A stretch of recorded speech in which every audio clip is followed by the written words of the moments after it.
The following is a special Wayne Hills Television sports presentation. Tonight we need to reach down in, every one of you that's going to play tonight, and find out what you're made of. I know that's a coaching cliche, but I mean it tonight. Let's find out what you're really made of. How much does the team mean to you? I get a lot of lip service here. The team means a lot. Let's find out.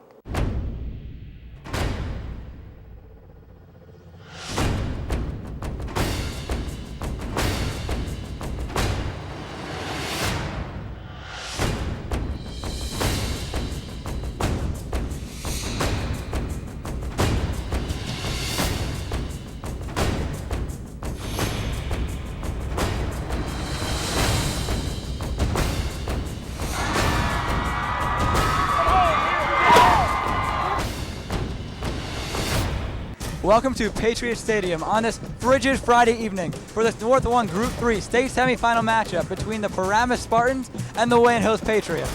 I'm Alex Green, here with my co-host Josh Mordkoff. And Josh, it's got to be about 30 degrees right now, and I don't even have a jacket. Alex, I'm feeling great too right now, and we were throwing the football around, having a little bit of fun, and I don't feel cold whatsoever, and I think we're just as warmed up as these football players are tonight. Absolutely. This is a huge game tonight, a rematch of a regular season game between these two teams. But first, let's take a look at how these two teams got to this state semifinal. Looking at the Patriots, they destroyed Vernon last week, 48-0, wasn't even close. On the other side of in the other game, Paramus beat Lakeland 41-23, a game that also wasn't very close. So both teams won big last week, both put up 40-plus points. This week, it's a rematch of a regular season game, like I said before, in week 5, in which Wayne Hills won 38-0. But that game the score wasn't really indicative of how the game was played. Paramus drove all up and down the field on Wayne Hills, but some unlucky turnovers just gave Wayne Hills a lot of points and ended up winning 38-0. What do you think are going to be some keys to the game tonight? Alex, tonight I'm really going to be looking for the offensive line, the Wayne Hills offensive line to be specific. Now, if Kevin wants to have some time in that pocket and make the good conscious passes that he can make, they're going to have to be all over that defensive line. Paramus is going to be able to get through if the offensive line does not step it up, because week in and week out, we've seen a lot of pressure get to Kevin, and Kevin under pressure is not the prettiest sight in the world.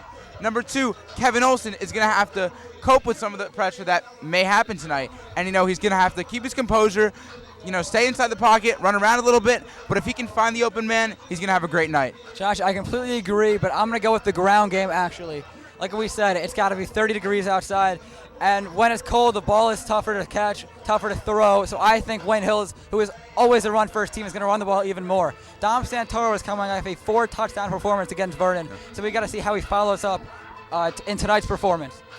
So who are your key players for the game tonight? Number 1, I'm going to go with 2, Alex. I have Kevin, of course, because he's one of my favorites on the football field. He's a great kid. He's got a great arm. I love him. Number 2, I have Nick DeSico, a kid who we've seen great heart from. He's going to pump this team up tonight, and I love to see it when Nick gets pumped up because everyone else feeds off it. Andrew Monahan was one of the biggest players in the first 6 or 7 weeks of this Wayne Hills season, and he's been pretty quiet recently, so I think he's due for a really big game tonight. So let's stray from this topic and look at the other side of the playoff bracket. In the other state semifinal, you have an absolutely fantastic game in Old Tappan versus Pascack Valley. Right. Old Tappan started the season 0-3 and have not lost since. Their quarterback, Devin Fuller, is one of the top recruits in the nation and is showing why. He is putting on a show every game he plays and is pretty much single-handedly leading this team with the win tonight to the finals. Do you see a rematch of last year's state championship game? Alex, I certainly see a rematch on its way. Old Tappan's been playing absolutely fantastic. Like you said, Fuller put on a great show week in, week out coming in, and he's really performing, and I think we're going to see it again, Wayne Hills, Old Tappan. Before we get to Wayne Hills, Old Tappan, Wayne Hills needs to beat Paramus tonight. So I'm going to ask for some score prediction. Before we do that, I want to send it up to Nick Appaluccio for his score prediction. Nick, how are you? You know what? I'm doing good tonight, Alex. These teams met once before. Wayne Hills had the big win over them. But you know what? When it comes to playoff time, I'm definitely looking at a closer game. I'm going 28-14. Wayne Hills is going to win this one. I think 28-14 is a pretty good pick, Nick. Josh, what do you think? From Nick, that definitely sounds about right. But I'm going to go a little higher. I'm going to say 35-21. And on the line, which I filmed earlier, I said it's going to be about 31-6 or 35-6. So I'm going to go with one of those two. I'm not feeling 33-6, it's right in between, but I think 31-6 or 35-6 is a pretty good score. But I don't see another shutout like last time. Josh, it's been really fun, and we'll be here at the end of every quarter and for post game. But right now, we're going to go to the locker room for On the Line.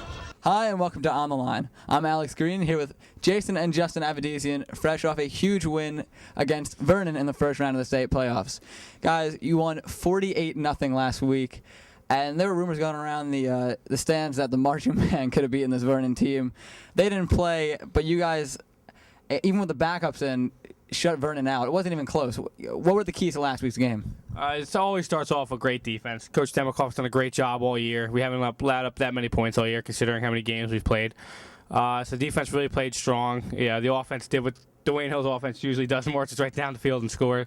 You know, we knew they weren't going to be a great team, but we knew if we didn't come out and play, they could definitely beat us, especially in the state tournament. So we played pretty solid football. Vernon's one of those teams where, even though they're in your group, you don't really play them because they're so much further north than we are. But this week, you're playing Paramus, a team you've already beaten 38-0 earlier in the season. And, you know, they got hot at the right time. They're in the playoffs. They beat Lakeland last week. They're playing you guys. And they know they lost to you 38-0, and they want revenge. So what are you guys planning on doing this game to make sure that, you know, they don't get revenge? And I know how much you guys like shutouts. So what are you going to do this game to make sure they don't even score on you? You know, we had a great week of preparation. We're going to do the same things we always do. Offensively first, run the ball, run it well, and open up some throws for Kevin. And defensively, really, we know what they like to do. Stop the run first. Obviously, can't let their quarterback get going. Got to get some hits on them. And, you know, if our guys do what they're told, we'll be fine. You told me that you guys watched some of the game film from the first time you played Paramus this season, and you said that even though it's 38-0, I think the game itself was a lot closer. Because they were driving all over you, but they would have turnovers on your side of the field, and you guys would score. It was just a very lucky game for you guys. So, you know, they really drove on you guys a few times, and you know, they might be luckier this time. How do you plan to make sure they don't drive on you, make sure they don't get any momentum? Yeah, you know, it's all about. Well, they have a key injury. I think who's out? Basenich. Their tailback. Yeah, he's a good player, you know, but I don't know. It was just sloppy tackling last time. You know, we jumped off sides a couple times, extended their drives, loose fumbles we didn't hop on. But, you know, this time we're prepared for them. You know, the second time around. So if we came out 38-0 this time, you know, we're gonna tighten up the defense. It's gonna be a lot better. Offense is gonna keep doing what it's doing, and we're gonna be okay. Looking at the other side of the bracket, we have a fantastic game in Olsen versus Pascack Valley. Olsen's ridiculously hot right now. Started off 0-3, and they've won the rest of their games. Devin Fuller, their quarterback, is one of the top recruits in the nation and is single-handedly leading their team to, if they win tonight, could be the state finals for a potential rematch of last year. Do you guys see that happening? I mean, anything's possible. Obviously, we see it happening. You know, Devin's a great player. But, you know, even if we do see him again, last year it was the same hype. He did the same stuff he did last year. We shut him down. So if we do see him again, which is definitely possible, I mean, they're a great team. They can win. We'll shut him down like we did last year. So to finish it off, Jason, if I'm correct, last time we played Paramus, you predicted that the score would be 38-0, and it turned out to be 38-0. So let's see if you can go 2 for 2. What are your score predictions for tonight's game? All right. I'm just going to, since it's the playoff momentum, I'm going to give them a lucky touchdown. Give me 35-7. That's what I'm thinking. I was just about to say that. I was really just about to say. I honestly, You actually agree with him I was every just thinking time. I was going to say 35-7. Pick a new one. Yeah, I'll pick a new one. 31-7.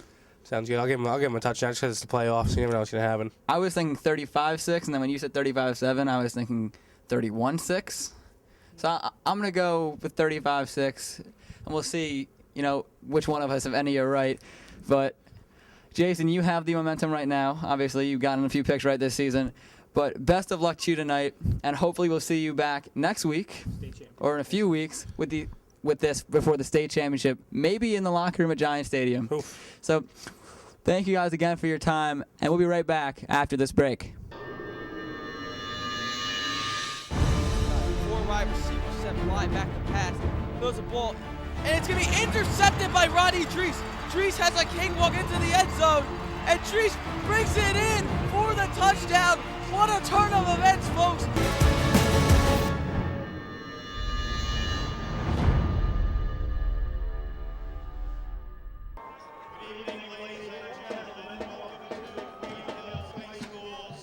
Patriot Stadium, a home of champions.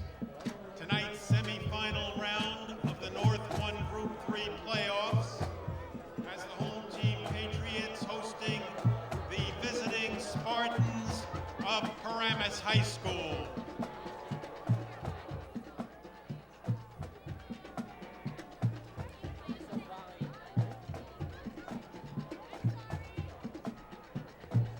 And now let us introduce the Wayne Hills starting defensive team. At defensive end, number 17, Matt Greenfield, number 17. At defensive tackle, number 75, Jason Avedizian, number 75. At defensive tackle, number 55, Nick Galizia, number 55.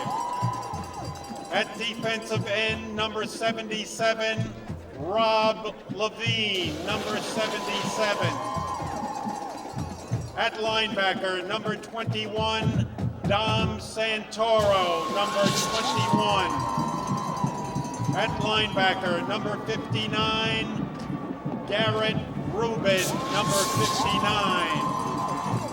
At linebacker, number 37, Ryan Cardux, number 37.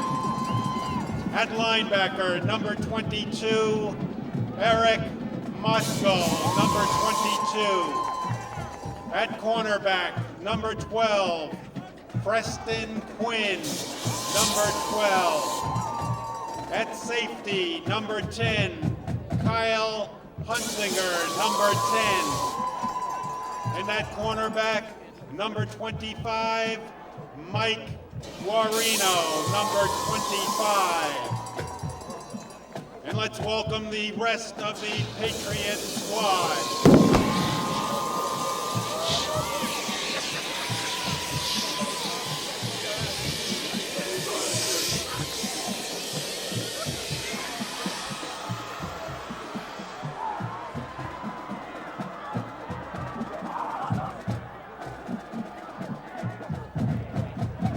Ladies and gentlemen, we ask that you now please rise as we honor America with the playing of our national anthem by the Wayne Hills Patriot Marching Band.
And now, let's take a look at Coach Olsen's pregame speech. I can see it in their faces. They have a ton of confidence.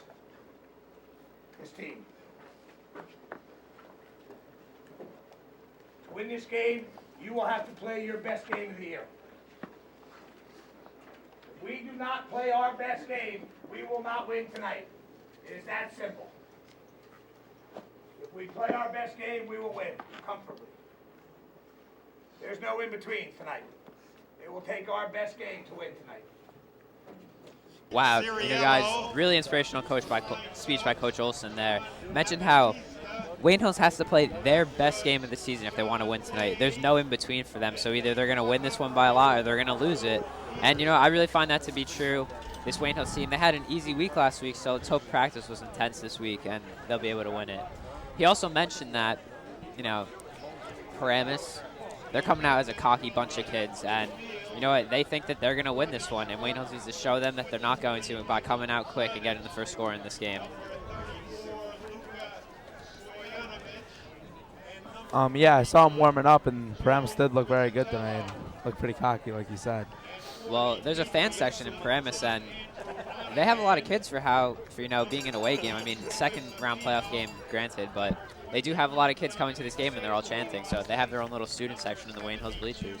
Yeah, Nick, you know, you see the Wayne Hills student section, 5 kids, Paramus about 30 or 40, so they got the fan edge there. Yeah, and even their bleachers just as a whole look more crowded with kids. You know, kids are always going to cheer the loudest. They're going to be the momentum people. But even a good amount of parents for Paramus showed up to this game, so that's good for them. The captain's at. So in the other playoff game, Old Japan versus PV, you see at half PV is leading 10-6. So whoever wins that game will play the winner of this game. And maybe we'll look at a rematch of last year. Josh and Alex mentioned it, Old Japan versus Wayne Hills, if Devin Fuller is able to lead them in the second half. You know, if Old Japan plays Wayne Hills, they're going to play their heart out. They lost to them in the last-second play last year. They wanted this one. Yeah, that's last year, you know, the miracle at New Meadowlands, Troy Zaffino on the kickoff. I'm sure Old Japan is still mad about that, and if they got a chance to rematch Wayne Hills in the championship game, I'm sure they take it in a second and play their hearts Nick, out. they've probably been thinking of that moment all season, all preseason, ever everything. Since it ended last year, yeah. You know, you can never underestimate a team that's playing with revenge. This season they came out and won the championship. Yeah, really. Old Japan started 0-3, and they went on, you know, they've been winless since then. So they're on a nice little hot streak of their own.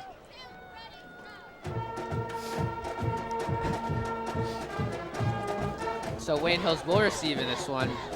Monahan back deep along with Christian Rodriguez.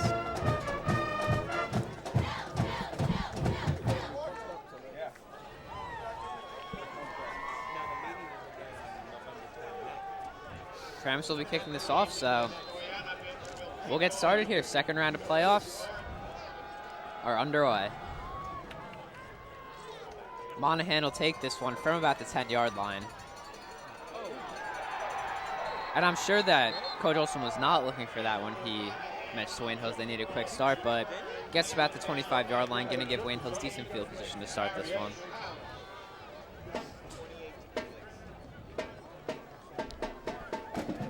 So Kevin also will be leading this offense. See Justin Beveridge out there early. That's a surprise. He really hasn't gotten much playing time this year, and to see him out there first play of the second round playoff game, you know, that's definitely showing good things from the Wayne Hills offense. So 1st and 10 for Wayne Hills from their own 29-yard line, and first play of the game. Looks like they got three wide receivers. Olsen under center. And do a quick handoff right up the middle to Santoro. He just won't go down, guys. He just carries people on them. You know, Nick, we said 2 weeks ago we gave him the nickname the Truck. I think he showed why he's called that right there. Yeah, Keeps going. On that run, he only went 3 or 4 yards, and he break about 1 tackle per yard. It's a good ratio. Pretty good ratio. Santoro was in at fullback for that play. Maybe they'll be going to that more this game. Yeah, you know, Santoro's been a big running back for them as long as Rodriguez, so maybe they'll be using that lineup for this game. Schiller's in now. And the pitch will go to Schiller. Schiller to the outside, gains about 3 or 4, and we're looking at 3rd down. You know, they like that pitch there. We saw it last week. He scored on the touchdown. We'll see more of that tonight. Yeah, with Schiller's speed, when you use that pitch, it could definitely be deadly for Paramus. And a big thing in this game is they got a 3rd and short, which it's all about getting 3rd down conversions. We know Wayne Hills is a big play team. We've mentioned it before, but these 3rd down conversions are huge for them if they want to continue drives when they get down. So we'll have 3rd and 2 from the 36. Olsen under center with 1 wide receiver to the bottom of your screen. And the handoff will go. Looks like he's not going to get it. Looks like a huge stop from Paramus. So Schiller was giving the handoff right up the middle and he wasn't able to get it. You know, we were talking about it earlier. The fan section for Paramus is huge, and we heard them all the way from out here. You think we don't see a punter out there yet for Wayne Hills, so it looks like they're going for it early. So first drive of the game, Wayne Hills is going for it on 4th and 1 from the 38-yard line. It's a big risk, big reward situation. I mean, if you get it, you really silence the crowd. But if you don't get it, and they got great field position for the first drive, that crowd's going to go crazy. I mean, Coach Olsen mentioned it in his pregame speech that they have to come out and fire quick, and I guess they don't want to go 3 and out if they're given the option to receive. Up the middle, Santoro spins out, and he's got open room down the field. One person to beat, pushes him over, and he's still running to the end zone. The 10-yard line. He's at the 5. Touchdown, Dom Santoro. And Wayne Hills will take the lead in this game 6-0. But a 4th and 1 play, and Santoro ends up scoring on it. Like you said, Eric, that really did silence the crowd out there for Paramus. That run could have been a loss of 1, and he did a quick little spin move and got to the outside and had daylight. Again, Santoro's ability to break tackles has been a big part of his success this season. We gave him the nickname the Truck. And really, he's a hot game last game, had 4 touchdowns in this game, not wasting any time on the first drive and putting his first score over. So 7-0 Wayne Hills as Martinez is successful on the extra point. You know, Nick, did they ever start making those truck T-shirts yet? I don't know. I thought you were in charge of that.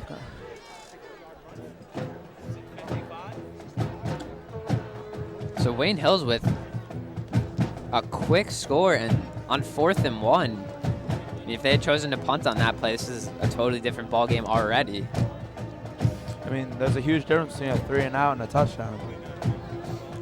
But again, Santoro, you mentioned it could have been a 1-yard loss, and he was able to turn it into a touchdown. So we mentioned yards after contact, and already in this game, it's definitely a big thing. Martinez will kick this off for Hills. Back to receive for Paramus, Joseph Rizzatello and Tyler Gargulio. We'll see what Paramus has in store for them on this drive. See if they can answer back with another touchdown. They've got to get their crowd back in this one. So Paramus will take this one from about the 5. And running into his own man over there for Paramus, number 22, Tyler Gargulio. And I thought he could have had more yards if he hadn't ran into his own man. No, it's generally the case that if you're on your own man, you're going to lose a couple. That often happens. So Paramus will get that one to the 31-yard line where they'll start their drive. And that was really a deep kick all the way to the 5.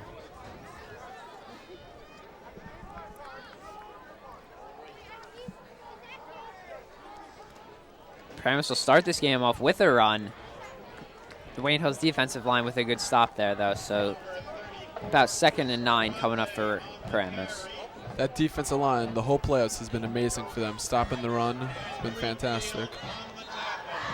And already a Paramus player down. I believe that's number 73, Zach Zisman. So their first offensive play of the game, and someone's already injured. It's always sad to see someone get injured, especially in a playoff game. Especially in a playoff game leading to the state championship. Yeah, Paramus needs their strongest team for this one if they want to win, and this injury very early in the game to Zach Zisman, I'm sure it's not gonna be in their favor.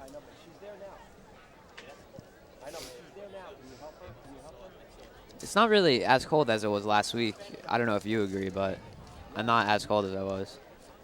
Well, you just, drink a hot chocolate, so that could help. I haven't opened it yet. And those cheesy fries might have helped, too. It's possible. But last week was really blistering cold. The wind was really bad last week, and by the 4th quarter, you wanted to leave the stadium. Yeah, I wanted to leave after the first play. I don't know about you. So you see Zisman having trouble getting to his feet by himself, so it looks like it's a pretty serious injury. Looks like it's probably his ankle. Yep, something in his right leg, it looks like. Yeah, he's not putting any pressure on it. It's got to be pretty big, but we'll hope for a speedy recovery and hope he can get back in this game, although I don't think he will.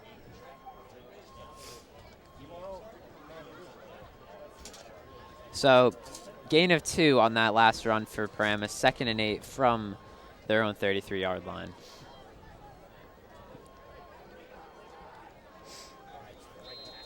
Now, I believe he was a lineman, and this Wayne Hills line is really overpowering if you look in size to the Paramus line. So play action, almost intercepted. So number 23, Michael Bucinich for Paramus, the quarterback.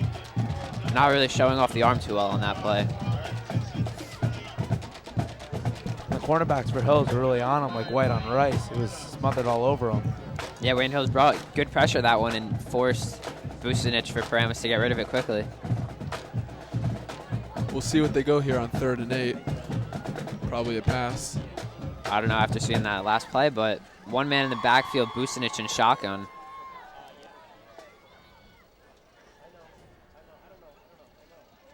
And they'll hand it off. And taken down right around the line of scrimmage is Paramus, so 4th down coming up. Looks like the punting unit will come out, and Wayne Hills is going to get the ball back. You know, that play choice was definitely a questionable decision. And it's just like what we said before. If you get a long 3rd down, it's very hard to convert, and especially on the run, you got to pass in that situation. Yeah, I mean, having a dynamic quarterback definitely helps when you're in those long 3rd down positions or 3rd down situations, but it seems like Paramus is going to be looking at their run game for tough decisions this game. Moskal taken down right around the 42-yard line, and we have a late hit there, so they're going to get some extra yards on this one, but you see the fire in Paramus. They're down 7-0. They just gave the ball away, and their players are getting into it. You know, penalty yards will kill you if you continuously have them. It's really a mental game. You can't let your emotions get the best of you, and that late hit was just completely unnecessary. Yeah, I never really understood late hits. You're only hurting your team, and it really, I don't know, everyone notices it. It just doesn't seem like a good thing. Olsen under center. He'll take the snap from Rubin. And the handoff goes to Santoro again, and he just piles his way through the line to gain those extra 3 yards. You see his legs just keep moving. He really pushed the whole line about 3 or 4 yards there. Santoro coming in at 5'9", 185, so he's not the tallest of people, more short and stocky, and he's able to use that to his advantage and get leverage on the guys at the line. 2nd and 9 coming up for Hills.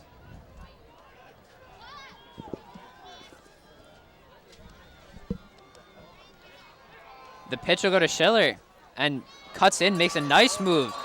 Just tripped up around the 30-yard line, or else he had open field all the way to the end zone. Like we said, that pitch, they love it for him. So fast, gets by everyone. And it's really a formula of success for going 1st down, rump the middle of Santoro, 2nd down, pitch to Schiller to the outside. Paramus just doesn't know what's going to come and hit him. Really how deep Wayne Hills roster is and how much variety they have at running back. They have Rodriguez and Santoro are pretty similar, but you have Robbie Schiller, who's a quick guy, and then you have Justin Beveridge, who's a little bit mixture of everything. So up the middle to Schiller, he'll try to cut inside, get about 2 or 3 on that one. So Wayne Hill's looking at a 2nd down.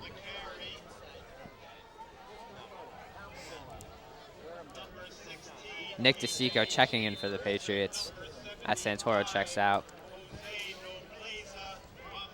Also, Matt Greenfield in for the Patriots. You know, we haven't seen a pass play yet. We may see it soon. Yeah, Wayne Hill's at the 25-yard line. So maybe a nice play action. I mean, they've gone run all game, so the play action would definitely be good.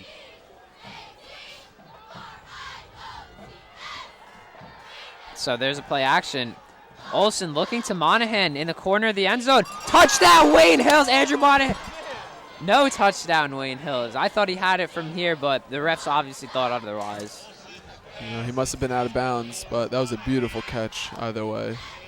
Just like you guys said, play action was really the way to go. That Paramus just has to expect the run because we've gone with it every play.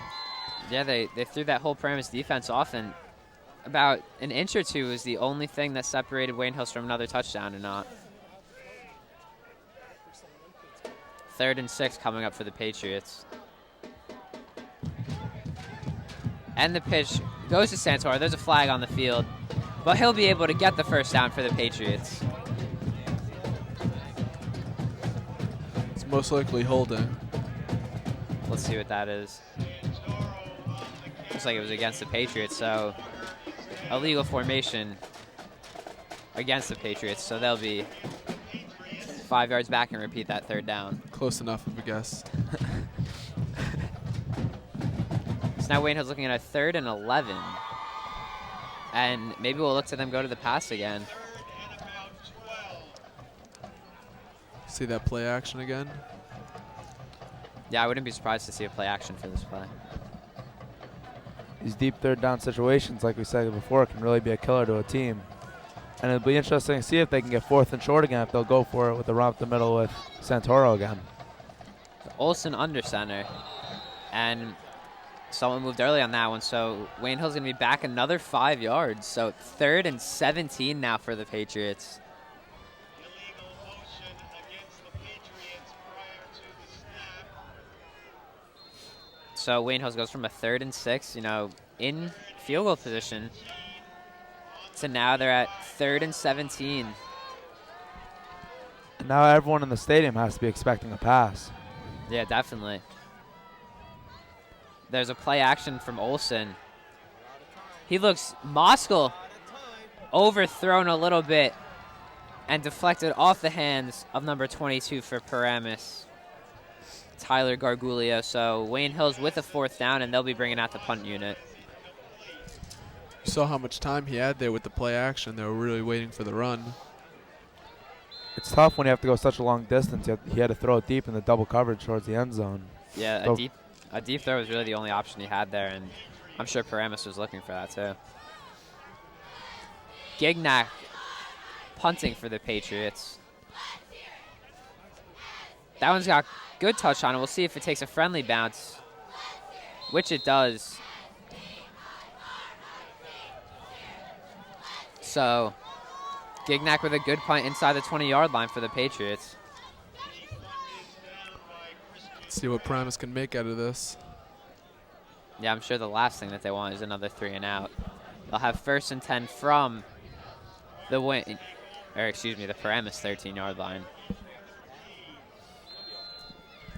The Paramus fans are getting into it again. You see flags being waved. The fans are cheering, and they want them to score on this drive.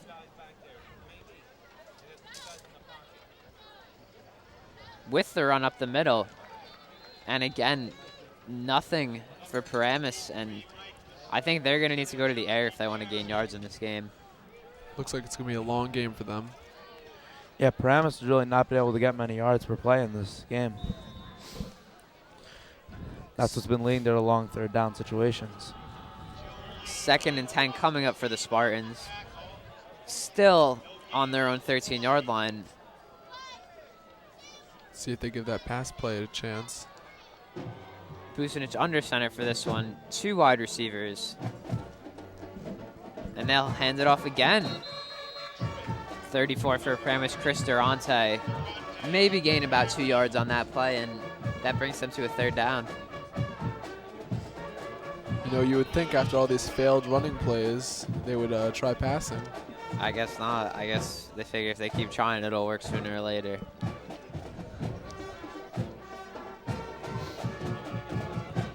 Third down and 8 for Paramus.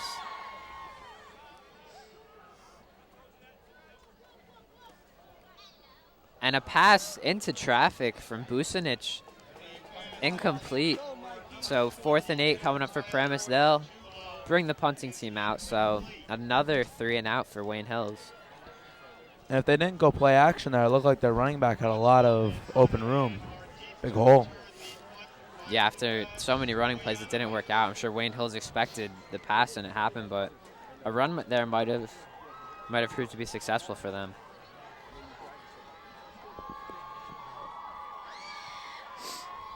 Short kick for Paramus. Monahan will take this one.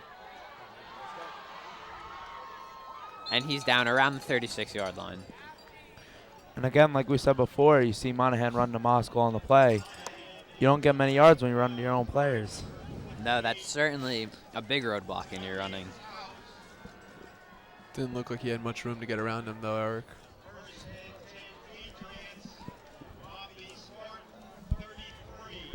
Patriots will take this one from the Paramus 33-yard line. 4 minutes and 14 seconds left in the first quarter. Wayne Hills leads Paramus 7-0. You hear that Paramus crowd. Olsen under center, 2 wide receivers towards the bottom of your screen. And he'll drop back, give this one to Monahan, and forward progress will give them maybe about 3 yards on that one. And a second down coming up for the Patriots.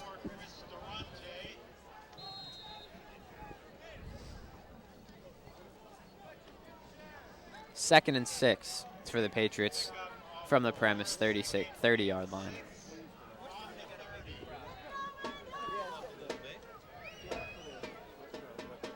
Olsen in shotgun. Schiller in motion. He'll get the handoff. You just see how fast he is beating people in the backfield. Looks like that play will lose yards, but you saw right when he got that ball, he had one person chasing after them, and he just turned on his speed and was able to outrun him. You know, we were talking about Paramus' crowd before, but it looks like the student section at Wayne Hills is starting to fill up, so it's a good sign. And Paramus on the play was doing a very good job of breaking through the line. In about half a second, they were in the backfield. And Schiller was able to get past one guy, but he couldn't get past the next 5. 3rd and 8 for the Patriots from the Paramus 32-yard line.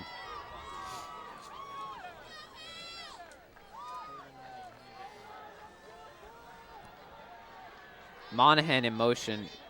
They'll do a double reverse.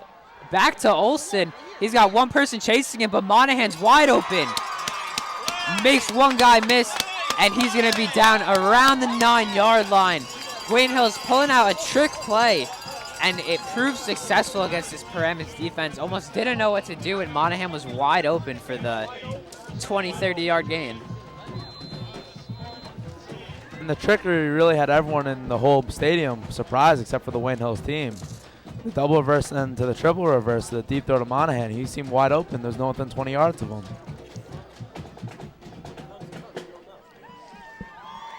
So Wayne Hills with this one from the 10-yard line, 26-yard gain. And they'll hand it off to Santoro up the middle. Tackled at about the 6-yard line.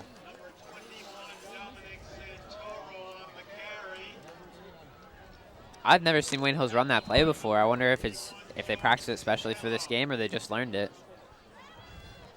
You know, it certainly worked. We'll see them keep doing it. Looks like a play I used in Madden once. Those are my favorite plays to use in Madden, the trick plays. Whose offensive playbook is that in? I've never seen it. Hand off to Desique, or Santoro maybe had that one. I'm not sure. But back to the line of scrimmage and an injury on the field. Dom Santoro, but he's up, so and he'll be able to run himself off the field. So can't be too serious of an injury. Big games like this, adrenaline, just these players don't want to set it down. Losing an arm and a leg, they'd still play. It'd be tough, but they would. So Santoro being looked at a little bit by the trainer, still standing though, so it can't be anything affecting his legs. Olsen drops back. He's got Monahan in the corner of the end zone. Nearly intercepted by Paramus. Good play by the defender. And Wayne Hills has a 4th and goal. Looks like the field goal team will come out, so they're not going to sacrifice any points. And Paramus really did a good job there jumping the route. Yeah, Olsen saw Monahan from the beginning. He was doing a post to the outside of the end zone, and good play by the Paramus cornerback, able to jump in and interrupt that play. So Martinez's field goal will split the uprights. He's been very good this season, guys. He really hasn't missed anything, and it's always good for a team to have a kicker that they could rely on. Yeah, you know, I don't even remember the last time he missed one. I believe first game of the season. I think he missed his first or second extra point. So if he hasn't missed since the first game of the season, that's definitely, showing a lot of improvement for him. So Wayne Hills 10-0 over Paramus. 1 minute and 11 seconds remaining in the first quarter. So we have that Oltapan and PV game we were looking at. Oltapan has taken the lead at the end of the third quarter, 14-10. But this is still a low-scoring game. This is a close game, so PV must be doing a good job at containing Devin Fuller. Wayne Hills up 10-0, and Martinez will be kicking this one off. Paramus still looking to score, get some points on the board. Yep, no points throughout the first 11 minutes of the game so far for Paramus. And every offensive set they've had, they've been a 3 and out. So things aren't looking too great for this Paramus team. Gargulio will take this one and spins away from one guy, but taken down just after the 20-yard line. Looks like there's a little tussle down there. Number 28. 28 for Paramus is Darius House, and was it Galizia also? 55. May have been. I didn't really see. That was a very nice spin move early in that return to get a couple more yards. So Paramus on their own 24-yard line. That's where Bucinich will start this drive for them.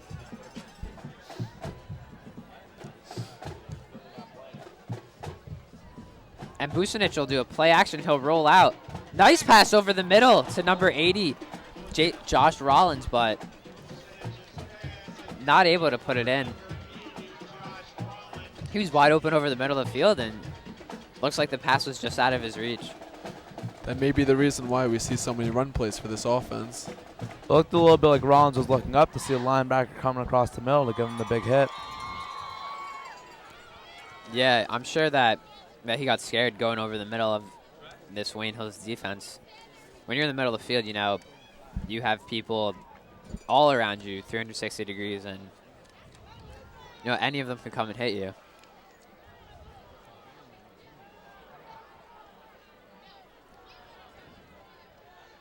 So 2nd and 10.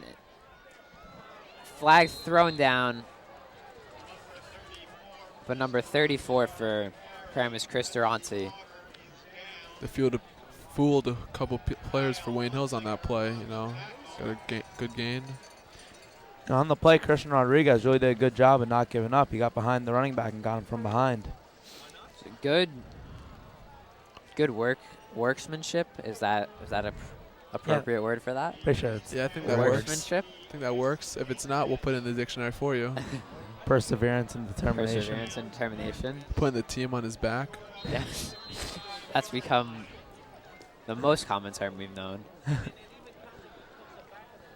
It's hard to say that for a tackle on the 6 yards. We were just throwing out adjectives, Eric. 1st and 10 for Bucinich. A screen pass that looks like it'll get just past the line of scrimmage, under 30 seconds remaining in this first quarter, and Paramus will be about 2nd and 9, 2nd and 10 again. Don't think they'll get another play in before the end of the quarter. Well, their offense isn't not moving too quickly. They got under 10 seconds, and they're just getting to the line. So I think they'll get this snap off, unless they're unaware of the time. Doesn't And they're look unaware like of it. the time. Yep, they were. So at the end of the first quarter of action, Wayne Hill's nearly dominating this game, beating Paramus 10-0. The score doesn't really show how Wayne Hill's defense has played against this Paramus offense. But they're having a big game so far. Wayne Hill's offense playing well, their defense is playing well, and they're up 10-0 over Paramus.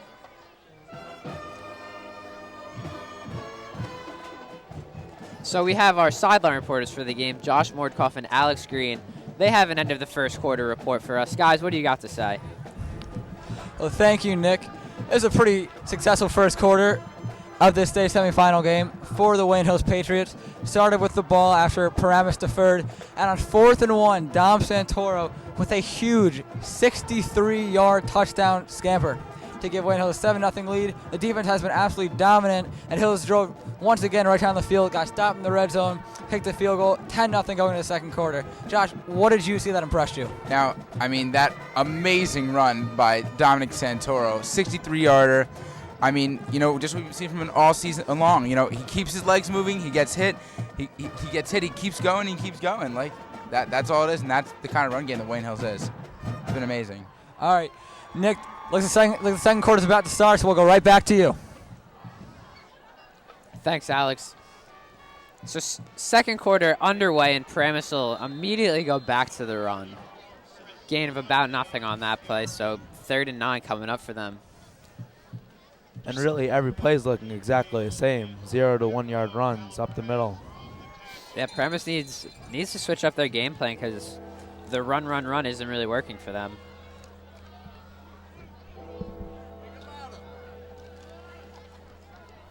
Third and 9 for Paramus on their own 36-yard line.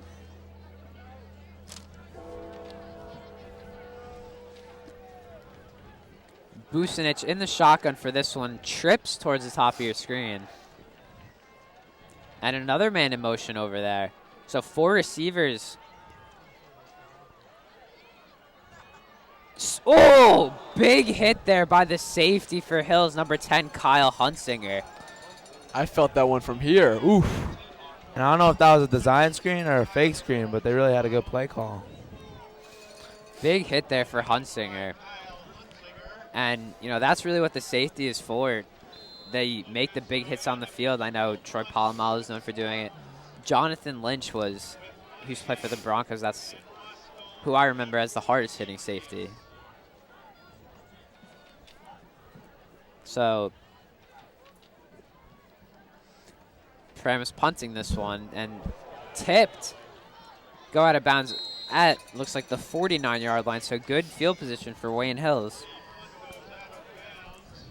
You know, they haven't really had any great punts tonight. All of them have been pretty short. You know, if you only got punt at 14 yards, you might as well go for it.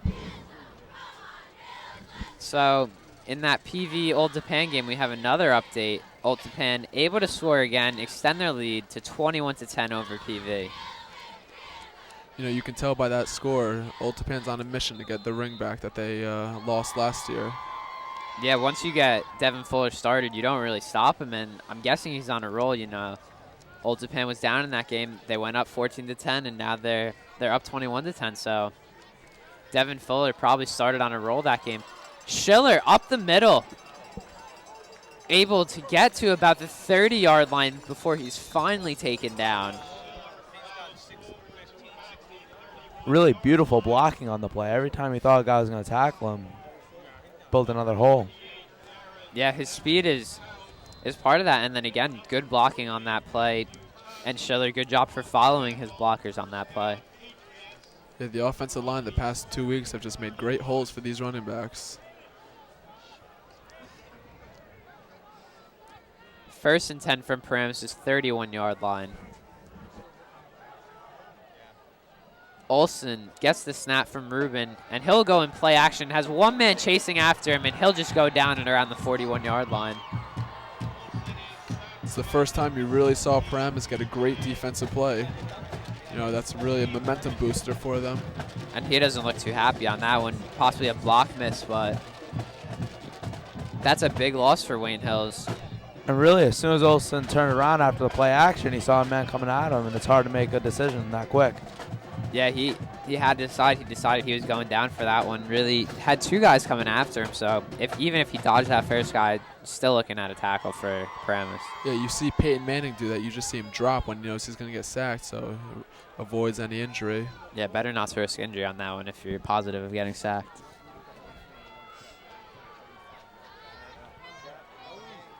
Second and 21 for Wayne Hills at the Paramus 40-yard line. Play action, and he's got another man coming after him. So this Paramus defense is starting to catch fire in this second quarter. You know, their crowd's really getting into it now. They were quiet for a long stretch of time. Doesn't look like Olsen's happy at all.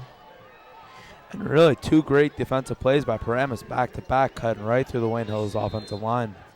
Paramus only down 10-0 in this game, and we're only in the second quarter. They have plenty of time to come back, and their defense looks like it's starting it for them. You know, they say defense wins championships. Well, for this, it would be defense wins second-round playoff games. Well, that is true, but they're hoping defense gets you the championship. They're hoping, it'll lead to the championship victory. Some movement there, and I think the penalty is going to be on Wayne Hills. Yep, false start for Wayne Hills, so just moving themselves back further on this one, and they're back to about where they got it when it was punted. Maybe even, well, no, it's not further, but they're back to right around where they got it punted. Yeah, that's a second false start tonight, you know. These penalties can kill them. In close games, I mean, this isn't a blowout yet. You really can't afford to have penalty after penalty like that. And penalty, loss of yards, a sack, all those things just pile up on one drive. So the handoff right up the middle to Rodriguez, it looks like. And fourth and, I don't think 43 is right. Or it might be actually. So 4th and 43 for the Patriots. And, you know, we've been talking all day about how 3rd and long is very hard to do, and 3rd and 43 is definitely not the way to go. So Gignac will be out to punt this one. 4th and 39. Thank you for that. Just trying to give the right information. Big punt by Gignac. Paramus will call for the fair catch, and they'll get that one right at the 20-yard line. We'll see if that defense sends a message to this offense to start going, you know? Yeah, the defense really started the momentum for Paramus. Now the offense just has to take over.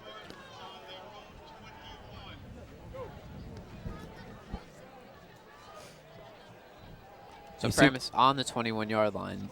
You see the Paramus fans waiting in their seat, anxious for something good to happen on offense. Still have 7:43 remaining in the second quarter of this game, so a lot of football still to be played.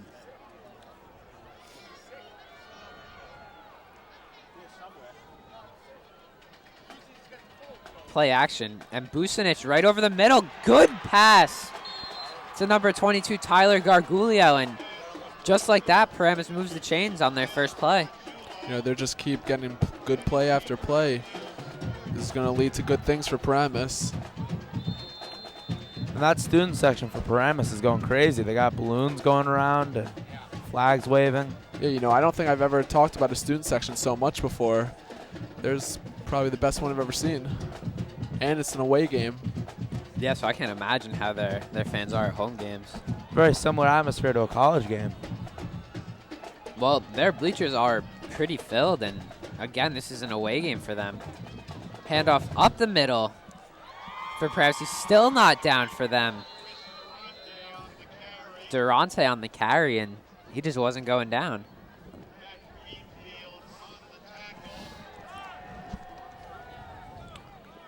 Took about the whole Wayne Hills team defense to take him down. Yeah. Tackle credited to Greenfield, but Durante wouldn't go down from one guy. Able to gain 4 yards on that play, so 2nd and 6 coming up for Paramus. That's one of the better runs for Paramus this game. Bucinich in the shotgun. And he'll keep that one himself. Get maybe 2 yards on that play.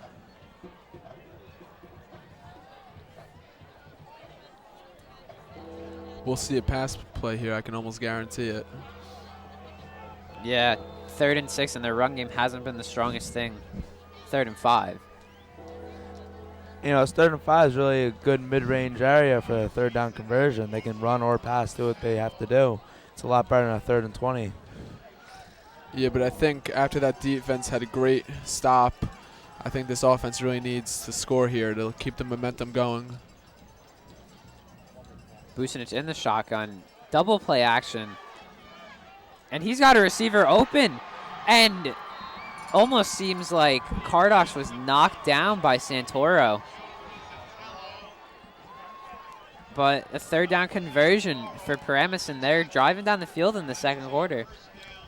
Been a lot of trickery in this game. We've seen the triple reverse by Wayne Hills, now the double play action by Paramus. Almost look like Boise State's on the field. All we need is blue turf now. You know, maybe we can get some maroon turf here. That would be nice. 1st and 10 from Wayne Hill's 41-yard line for Paramus. And they'll hand it off up the middle. That run game for Paramus is not doing that well. And they're successful when they pass it. I'm not sure if they're afraid to pass it every time or not. Yeah, though. you know, I'm very curious why they keep running it when 2 pass plays in a row. It's been very successful. And before the play, it looked like there was some miscommunication between the offensive line and the quarterback, and it seemed like when the play started, there was still some miscommunication for only a gain of 1. 2nd and 10 for Paramus. Bucinich under center. Play action. And he's got someone deep. Touchdown Paramus. A beautiful pass to number 22, Tyler Gargulio. Wow, guys. That was a beautiful touchdown. You know, it took a few passes for the Paramus QB to get warmed up, but I think he's ready for this game, and he's trying to win this ball game. And obviously the great throw and great catch led to that touchdown, but the offensive line play was ridiculous. I mean, there were offensive linemen looking for people to block on the play.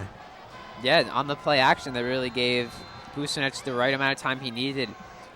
And Gargulio just outbeat 2 of the Wayne Hills defenders, and he was just far enough ahead where he gave Bucinich the room to put it in. Extra point is good. He's almost blocked.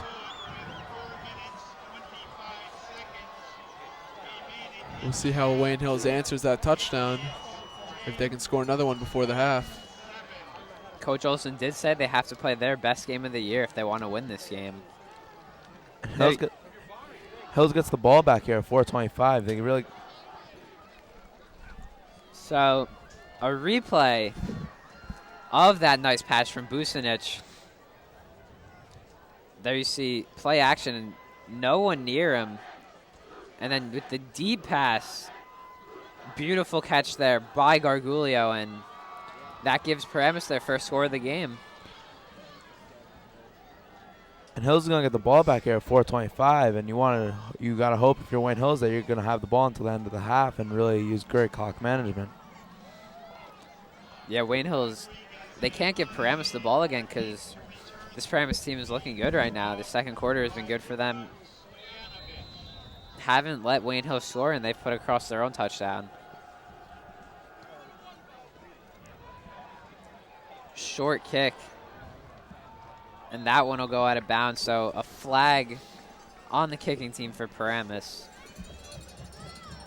It's not a good start for their defense. Wayne Hills will get this one at their own 40-yard line.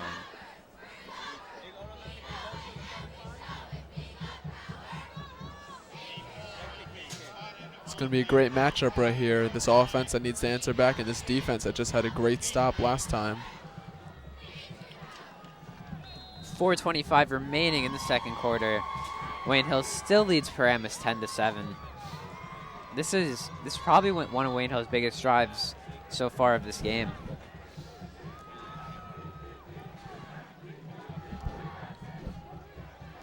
And Olsen will drop back.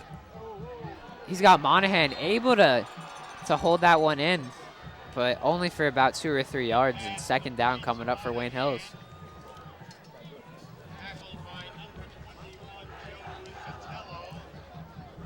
You know, it's really important for the Patriots here to get a lot of yards and hopefully score some points because this Paramus team is getting excited and the crowd is going crazy.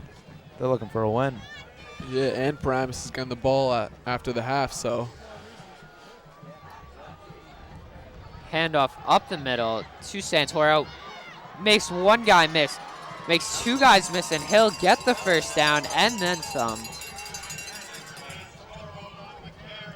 Again, we mentioned Santoro, one of Wayne Hill's most dynamic players in these past few games. And he just doesn't go down after that first guy. You're going to need to have a couple tries at him before you get him down.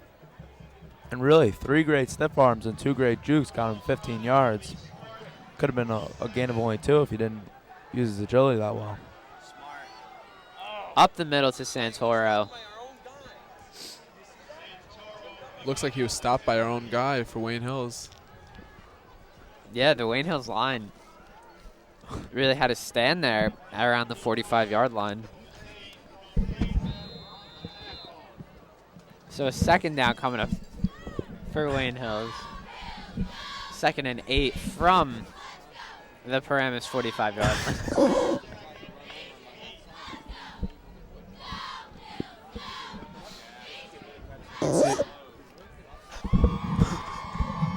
Olsen under center. He'll hand that one off to Santoro again up the middle, and this time taken down by the first defender he comes in contact with, so not a common sight in Santoro's running, but there you see it. Paramus able to get him down. Yeah, very surprising that they were able to take him down after the first hit. And it really looked like Santoro was going to be able to get away from that first tackle, but it seemed like he tripped up on his own feet there.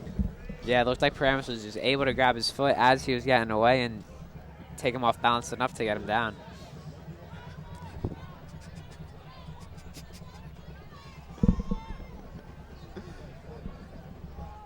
Third and 7 for Wayne Hills at Paramus' 44-yard line. Olsen in the shotgun for this one, and Coach Olsen going to call a timeout. Does not look very happy. Looks like a bit of misconfusion there at the line between plays, and Coach Olsen does not like to go in a play if his team does not know what they're doing. You know, it almost seems like after every time he calls a timeout, when he thinks the defense was going to beat them on that play, it's another fantastic play. Yeah, so we'll look for him to pump up his team here, get the play straight, and make sure everyone's on the same page. About 2 minutes left. Time to see them score. So this first half is coming to an end. Really, the first quarter belonged to Wayne Hills, and the second quarter so far is belonging to Paramus. And this is really an important 3rd and 7 here because if they get it, they can extend this drive and maybe get some points and hold the ball for the rest of the half. But if they don't, Paramus, there's a lot of time on the clock for them to score some more points before the half. Yeah, probably, you know, if Wayne Hills doesn't get this. 4 wide receivers set. Yeah, so Gignac in motion, Olsen under center. Gives the dump screen off to Schiller. And he won't get the first down, so we'll see what Coach Olsen decides to do on this one. 4th and about 5. And they're in that in-between territory where you could really do either. Looks like the punt team will come out for Wayne Hills, though. So giving Paramus some extra time. They've got 1 minute and 56 seconds to work with, 3 timeouts, and they're going to try to put a score. They do get the ball after the half, too, so a big opportunity for Paramus. You know, when Wayne Hills played Paramus earlier in the season, it wasn't even a close game. Wayne Hills won that game easily, but looks like this is a whole different Paramus team. Very nice punt there by Jeff Gignac. Gets to about the 2-yard line. And he's had 3 great punts for the Patriots, all right around the 20-yard line. I believe 2 inside, 1 maybe at the 21-yard line. And the special teams did a great job of getting their feet out of the end zone and keeping the ball out of the end zone as well. To put Paramus all the way on the 1, it's going to be very hard for them to go 99 yards in a minute 50. You know, you usually see running plays when it's this close to your end zone, but the running game hasn't been working, so we'll see if they pass here. Yeah, their running game has been 1 yard gains, no yard gains, and I don't really think you can afford that right here. You're at the 1 yard line. And they'll give the quick handoff up the middle to the fullback. He'll dive over for about 3 yards and getting out of safety territory there is Paramus, so they'll have a little bit more room to work with. You know, all the momentum they've been gaining, if they give up a safety on that one, it all goes right down the toilet. Yeah, that would be a big killer for them because then Wayne Hills would get the ball back and it would almost seem like Paramus' defensive stand would be for nothing. 1:13 remaining. Bucinich under center, and he'll hand this one again off the middle. You know, they're just playing it safe here, make sure they don't get a safety. About the same yard gainage on that one. So 3rd down coming up for Paramus. Is that another injury on the field, or are those just water? I think it was just a timeout called. Timeout called, so timeout called, I believe, by Paramus. And, you know, 1:03 remaining. Wayne Hills might get another chance at a score before the half. They have Paramus 3rd and 6 right now, and I can almost assure that they'll punt it if it's 4th down. Yeah, I don't know why they wouldn't punt it. It wouldn't be too smart of a play, I would think. It would be completely insane for them to go for it if they get even 4th and short or 4th and long, because you don't want to give Hills the ball back within their own 10. Especially in a second-round playoff game, you don't want to give something up like that. Yeah, you know, I don't even think it's questionable. I think they would punt it. Thank you. You're welcome. So Bucinich under center. He's got 2 wide receivers, and he'll be in play action. The deep pass again. And good play there by the Wayne Hills defender, Troy Zaffino, on that one. Almost an interception. You know, when the ball was in the air, both crowds saw that play completely differently. Everyone in Paramus thought they were about to get a big gain, and everyone in Hills thought, oh, there's going to be a huge interception.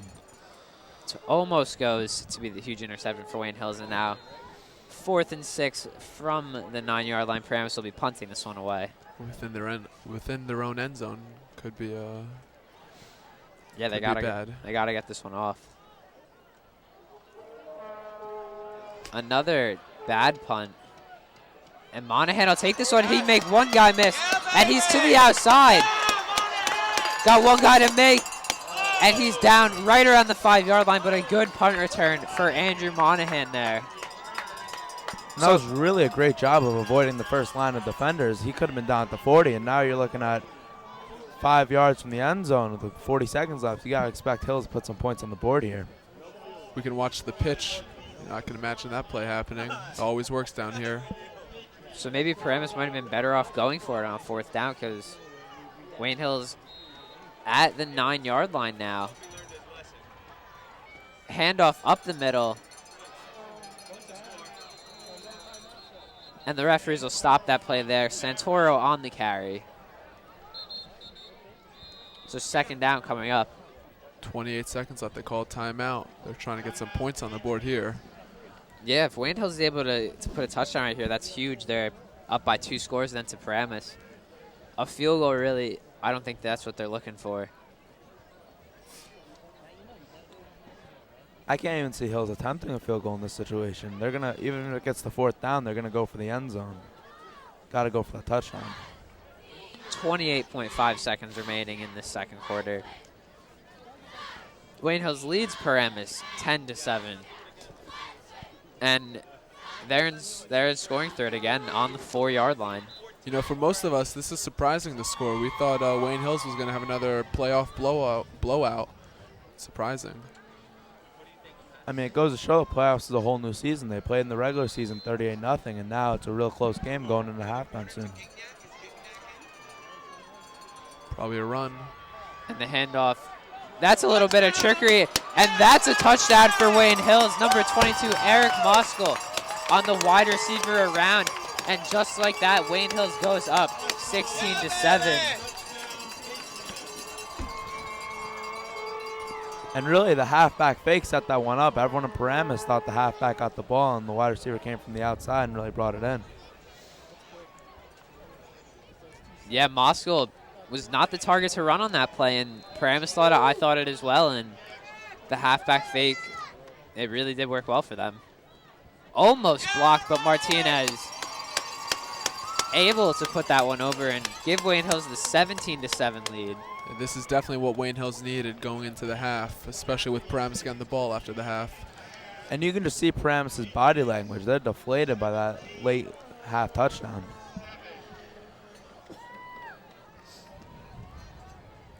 So we've got a replay on that last touchdown.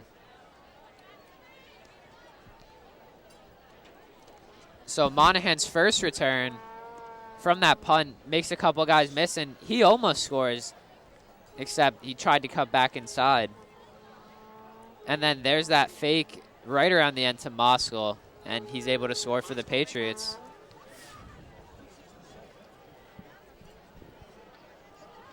These trick plays have been amazing tonight for everyone. We haven't seen much all season, but for these playoffs, they've been great. A game with trick plays, to me, is always more exciting than one without. It gives a little bit of character to the game. You know, the ground and pound offense can get boring quite often for fans, but these trick plays keeps them at the edge of their seats. Yeah, Wayne Hills is really changing it up this game with the trick plays. Martinez will be kicking this one off. Up 17-7, only 22 seconds remaining in the second quarter. Good kick there from Martinez. And flag on the play. Rodriguez slow to get up. He looks injured. He's limping. Yeah, so you see him there at the bottom of your screen, shaking off an injury, and we'll have holding on that one. So Paramus back another 5.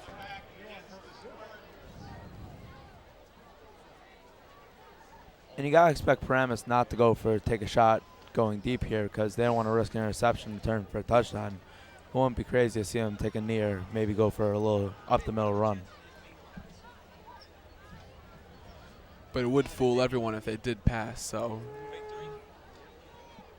doesn't look like they will. Looks like they're going to be kneeling this one and letting the clock run down.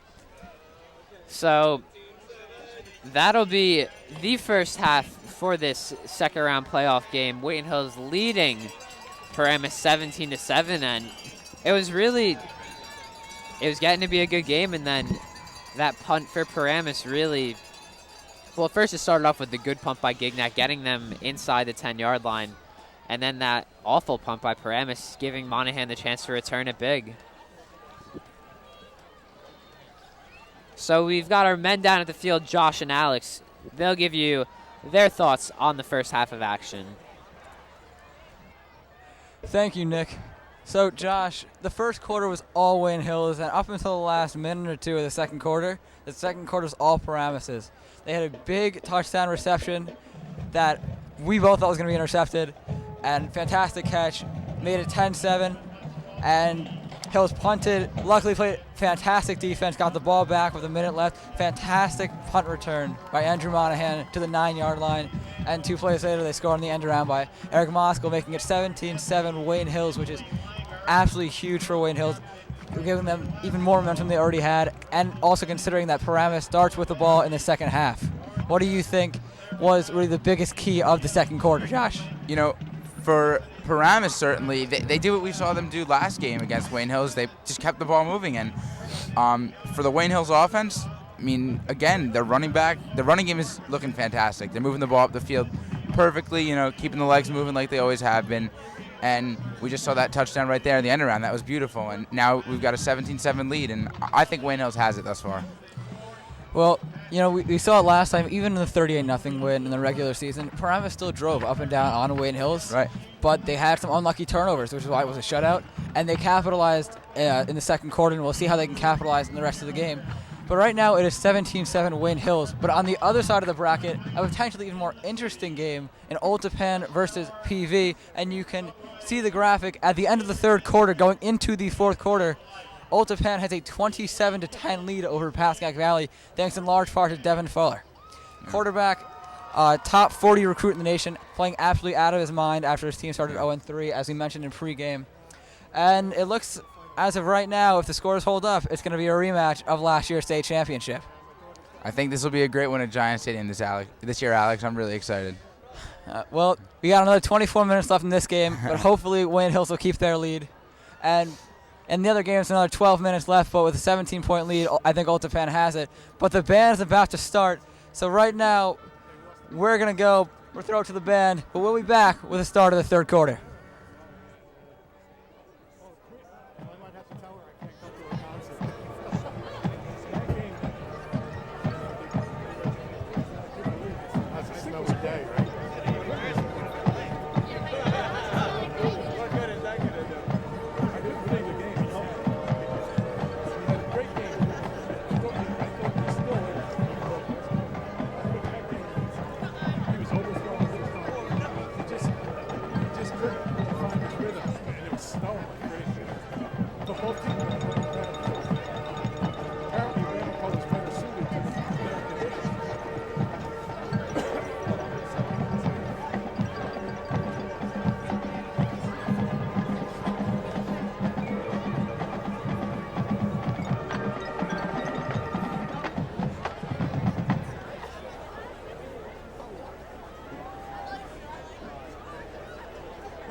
Well, they might have got time to spike it or kick the field goal. No, I don't think so. There's like 28 seconds left, right? Yeah, but it was down to 15 to score the touchdown.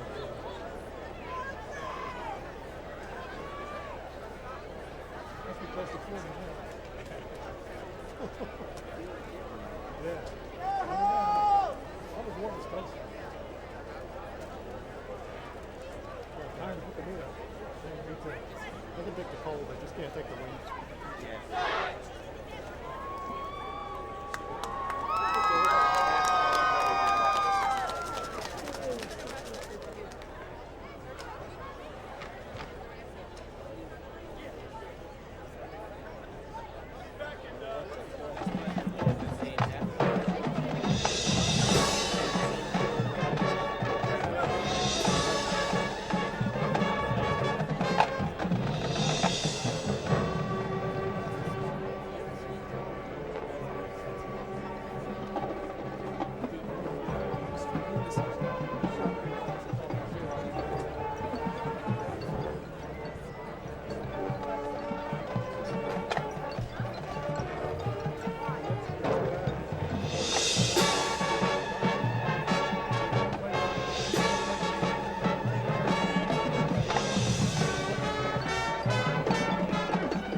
Right. 10-7, 14-7, 21-10, and then it's like 34-10. Is it 34 then? It's 34-10 at least. Oh my God. He's full. Yeah. Our defense has no chance.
pass, excellent protection all the time in the world. Looking downfield, looking for Van Penen, triple covered, sticks it in there, flags on the play. Van Penen ahead to the 20, looking for the sideline. He's across the 10, near the goal line, dives. Touchdown, Ray Van Penen.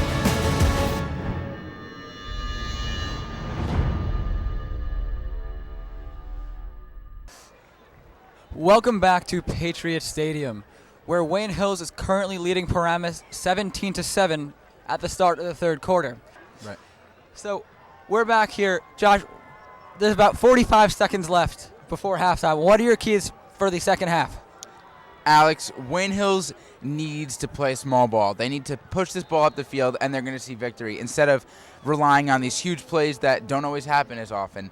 And, you know, they're doing a great job on the defensive side, but as long as they keep it up, I think they'll get the win. I completely agree, Josh. I think they got to play small ball, run it on the ground. Key players, Santoro has a huge touchdown run, 63 yards, 7-0 lead, and Monahan is playing very well offensively and in special teams. And one quick note before we send it back to the booth, Old Japan has advanced to the championship game, potentially against Wayne Hills for a rematch, by beating Pascagoula Valley 34-10. So with that, it looks like it's time for the start of the second half. So we're going to send it back up to Nick, Andrew, and Eric in the booth. All right, so thank you, Josh and Alex, and we're back for this third quarter of action. Wayne Hills up 17-7 over Paramus, and you mentioned it. Whoever wins this game will be playing Old Japan in the finals. Old Japan definitely is gonna want their best team there. There you see it, 34-10, the final in that Old Japan PV game. And, you know, you guys mentioned it. Old Japan's gonna be looking for revenge in that game no matter who they play. They want that state title that they believe is theirs. You know, they definitely won't have special team mistakes like last year. That's for sure. You know, they're probably thinking that whole game that we got to get to the championship and beat Hills because they were losing early and they persevered and blew them out at the end. Yeah, once Devin Fuller gets started, there's no stopping him, and you saw there that 7-10, and they went on to win 34-10. So 27 points in a row for Old Japan in that game. And Paramus will get that one to right about the 22-yard line. You know, I just want to say thank you to the snack shop down there. The amount of hot dogs Eric ate, it seemed like he was competing in a hot dog contest. So, You went to that hot dog stand a couple times, didn't you? I mean, they love me down there. Practically a celebrity. They're asking you to eat their hot dogs. no, we're back to football. So Paramus on the 22-yard line, 1st and 10 at the start of the third quarter. Diving catch there by Rizzatello. And that'll give Paramus a second down. I mean, on that pass, it's hard on him to throw someone on a screen, but the quarterback managed to do that. 2 yards behind the line almost.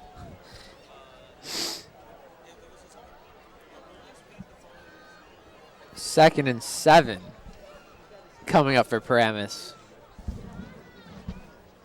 And Wayne Hills was able to get the score they needed at the end of the second quarter to now make this a 2-score game.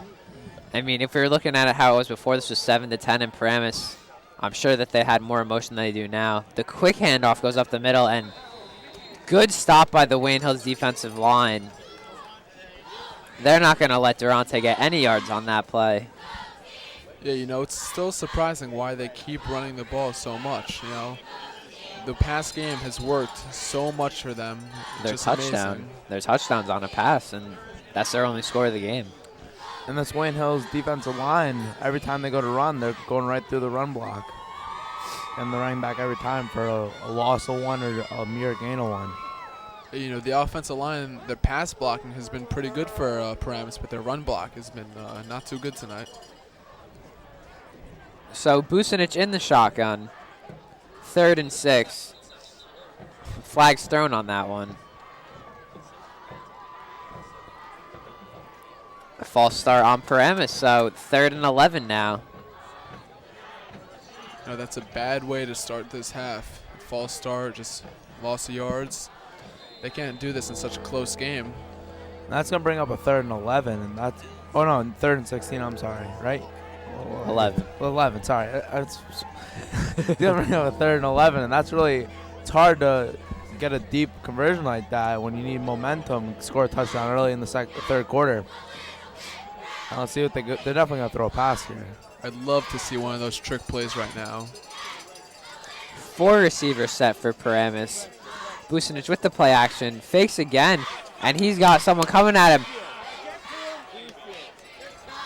And he's finally taken down by Matt Greenfield for the Patriots. So 4th down coming up for Paramus, and they'll be punting this one away. And that was really a great blitz. I mean, they had people coming from all sides. The quarterback saw someone coming from the right, he started running, saw someone coming from the left, and he started running right, and there were 3 guys waiting to take him down. He couldn't throw the ball. So Monahan and Moskal deep to receive this punt.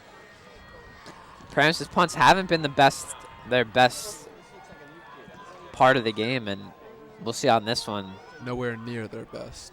And again, probably their worst one so far. And that one's going to be downed at the 25-yard line, so a 4-yard punt for Paramus. You know, they should have gone for it. Yeah, again, really not much of a difference in where the field position would have been if they don't convert a 4th down in the punt. You know, you wonder, has that been a problem all season? Is it a little too cold for him right now? What's the problem with all these punts tonight? And that 4-yard punt really reminds me of when I played Pee Wee football back in the day. What position did you play, Eric? I played punter. Was that you? Is that a nice childhood flash of you? Yeah. I used to be the long snapper. 1st and 10 for the Patriots from the Paramus 27-yard line. This one will go right up the middle to Santoro, and he's able to just elude by a few people and make it to a positive play. You know, it was amazing.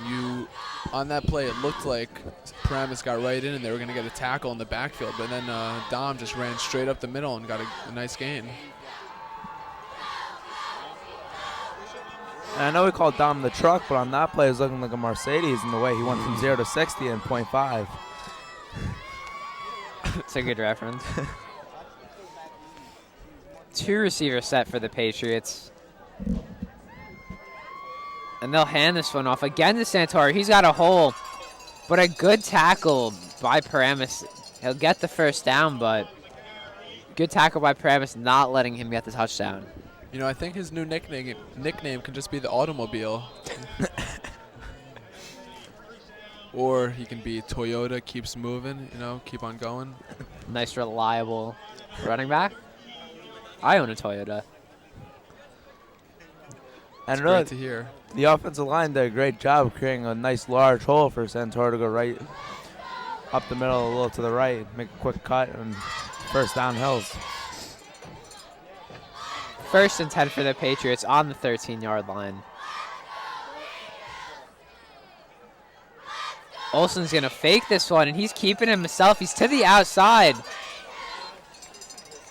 And not much there for Olsen on that play. And Wayne Hills will be looking at a 2nd down. You know, you just have to be careful on that kind of play, you know. If you don't get out of bounds quick enough or just avoid the tacklers, he could get injured easily. That's the biggest concern for quarterbacks when they're scrambling, is whether to take a hit or not, and when you're taking it, to make sure you take it safely. You even see it on like the best QBs. They get injured. Mike Vick, they all get injured if they rush a lot. Good play by Paramus. Almost saw that pitch coming, and they're able to move Wayne Hills back a few yards for their 3rd down. Yeah, really, it almost seemed like Paramus had someone down the Hills huddle, the way they saw that pitch developing immediately and got him deep in the backfield. You know, they almost expected every time Schiller is going to get a handoff that it's going to be a pitch.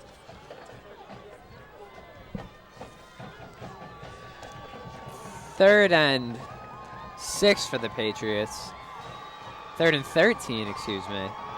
The score clock keeps messing us up. Olsen will drop back and give the quick screen to Monahan.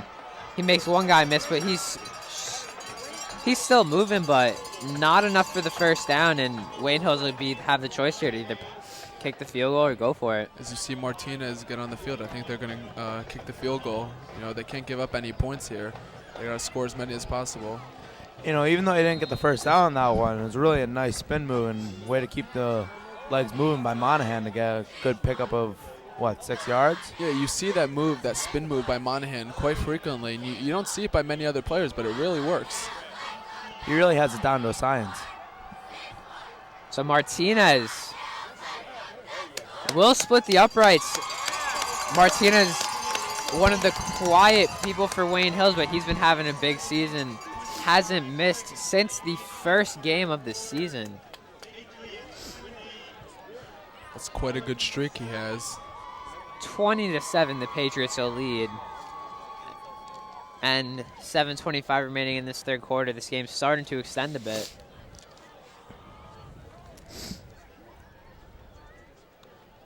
And if you're Paramus, you really got to be looking to score here and getting your momentum back in your side. Yeah, you know, whatever Coach Olsen told them in that locker room during halftime really helped them out. You know, they're coming out scoring. Looking good. So 20-7, Wayne Hills leading Paramus. Now, we mentioned it wasn't as cold tonight as it was last week, but it's getting down to it. I'm double socked, and I don't know if my feet are too big for my shoes or I just can't feel my toes, but it's one of the two. Yeah, I can't feel my face.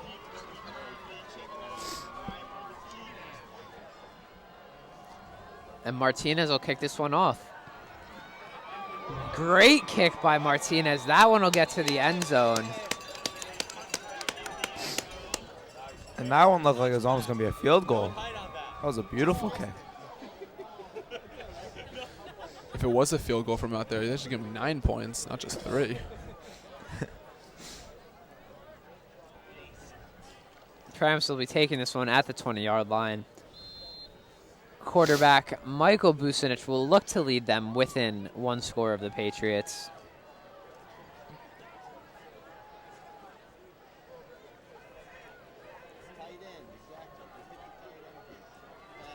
And a play action.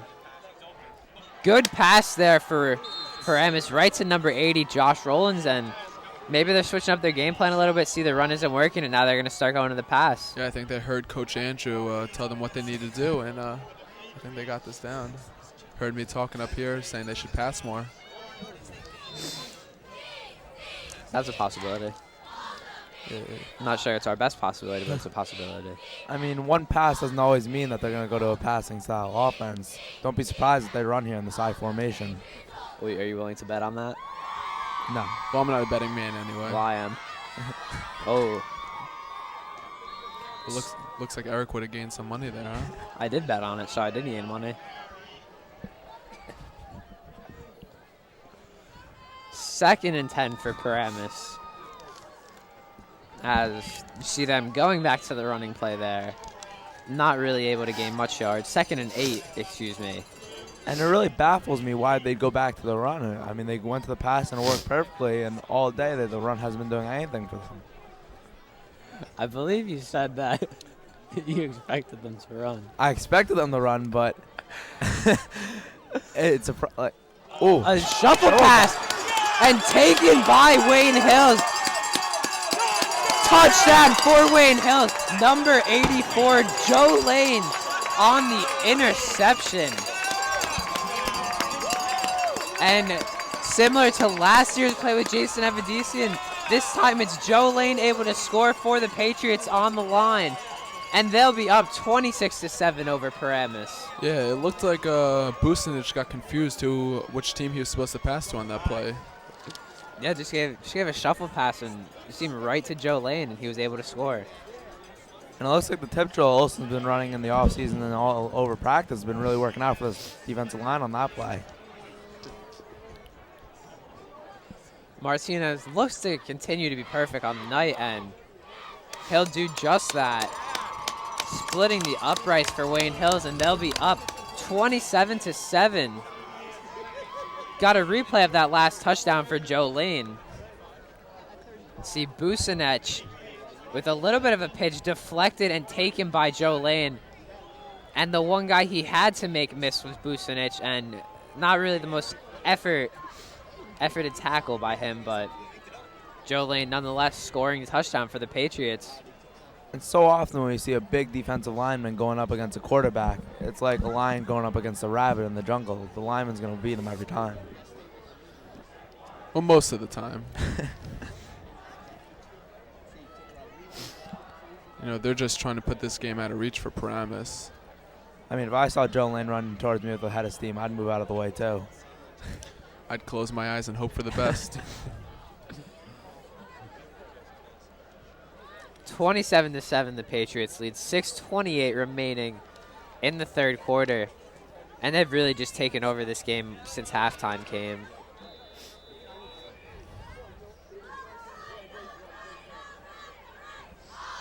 Martinez will be kicking this one off to Paramus.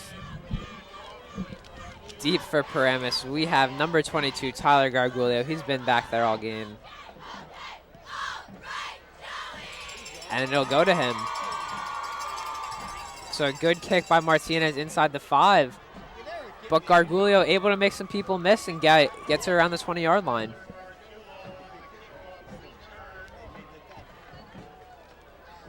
Yeah, you know, I've always thought what goes through the Paramus player's head after they give up 2 early touchdowns just like that, you know? There was actually a field goal and 1 touchdown. Yeah, you're right. Paramus. Yeah, you're right. Paramus taking this one from their own 21-yard line. Bucinic under center, and they've been passing the most recent plays, so Paramus switching to a pass offense. I think we can confirm it now. Don't be surprised if you see a run here. I'm sure Eric is thinking that. And, you know, when you see a quarterback dropping back and he goes to the jump fadeaway pass, it's generally not going to work out very well, as you saw in that play. I'm sure after Paramus passes it, Eric will be saying that he expected the pass.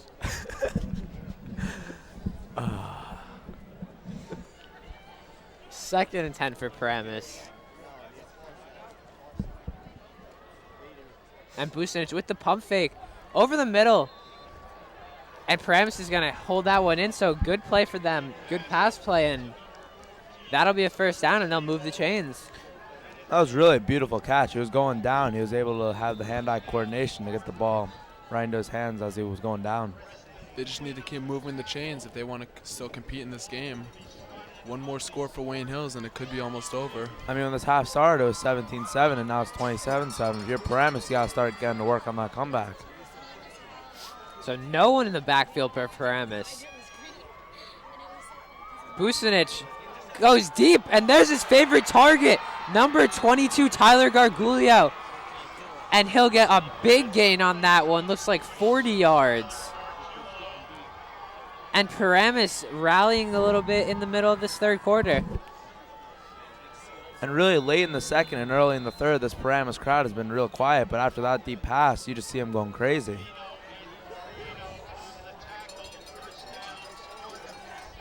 So able to get to the 35-yard line. Paramus still down 27-7, but they're looking to make a late run in this game. No one in the back, or excuse me. Well, Bucinic will drop back. Good block there, and he's got room to run. He'll go out of bounds around the 21-yard line. And another first down for Paramus. 3 first downs in a row. It's looking like they found some new spark for them.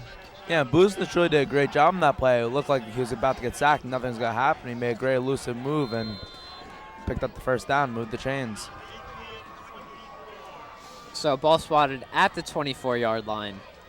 Paramus will have a 1st and 10 for this one, and you know what? They have the opportunity to score right now and cut this lead down. We'll see what they do though, since they're inside the 25. So we'll see if they stick to that newly found pass offense. Yeah, I can see a run here. Man in motion for Paramus, and they'll hand it off. Nothing there, though. Number 48 for Paramus, Matthew Tozzi on the carry. And they won't really gain any on that play. So gain of 2, excuse me. 2nd and 8 for Paramus coming up. Ball spotted at the 22-yard line. And Bucinich is in shotgun again.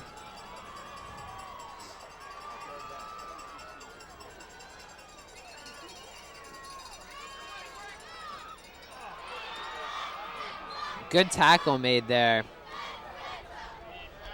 by number 59, Gary Rubin for Wayne Hills. Ball thrown to Matthew Tozzi, number 48, and that'll give Paramus a 3rd down. I don't think we've heard that noise before. For those of you at home, I don't know if you can hear it or not, but it is a train engine. Oh, okay, I know what it is. Garrett Rubin, his nickname is, oh, never mind, I don't know what it is. Well, guess what? His new nickname is the Train. The Train.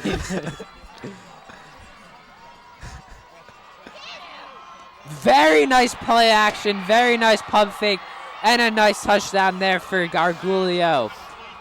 Paramus rallying a little bit in this one. They'll cut down the Wayne Hills lead as they score 13-27.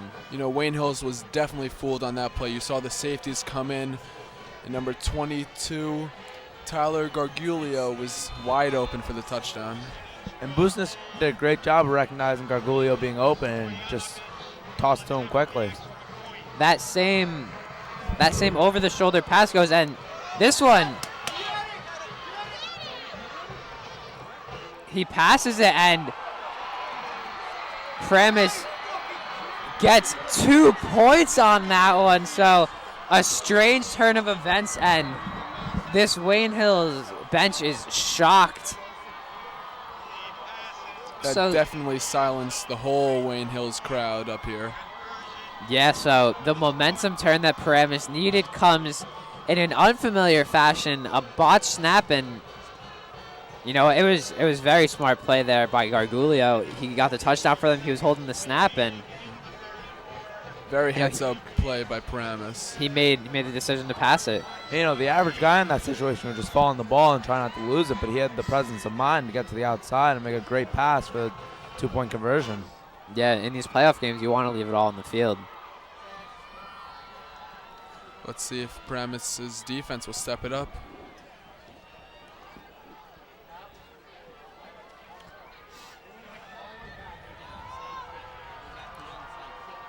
Monahan and Rodriguez, it looks like, are deep to receive for the Patriots. Schiller, excuse me.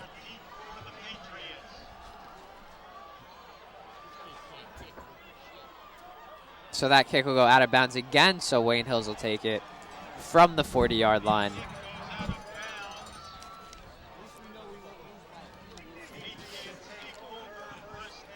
So that last drive, it had a bunch of key plays on it. We have the replay of them.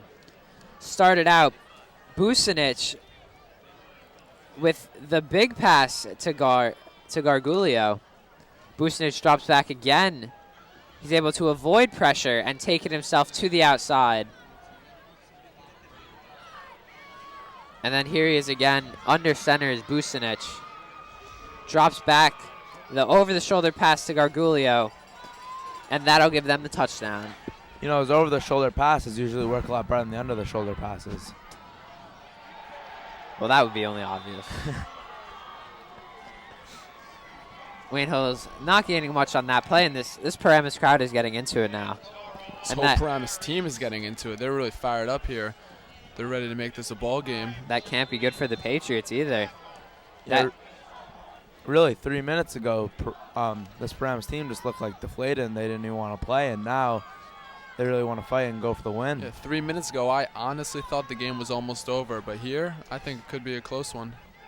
Yeah, now that Paramus has this momentum, that 2-point conversion really, it was unexpected, and it really brought this team and crowd back into it. The pitch goes to Schiller, and trying to get to the outside, and he does, and he's got open field. Down the field he runs, And Schiller will put this one in the end zone. Wayne Hills 33, Paramus 15. Just became an offensive game. They gave them one and they took it right back. The 64-yard gain for Schiller. And I thought he was almost down in the backfield. We all thought that was a dead play and they were going to lose yards, and then he gets a touchdown out of it. That was really a momentum shifter. I mean, Paramus are just looking like that, all the momentum, and now you look at this Paramus crowd and they're just not saying a word. Dead silence coming from Paramus. Martinez stays perfect and he splits the uprights. Wayne Hills crowd really just got right back into it. It's a back and forth quarter so far. 2:46 remaining, but really big fight for both teams happening. We've got the replay of Schiller's last touchdown. The pitch goes to him, and you see him, he's stumbling, he doesn't know what to do, but he gets to the outside, and then his speed just takes over. And there he is, open field ahead of him, able to score in the end zone.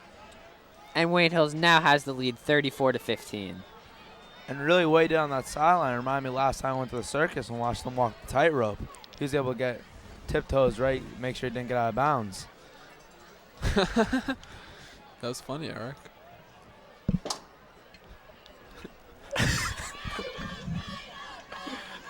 So 2:46 remaining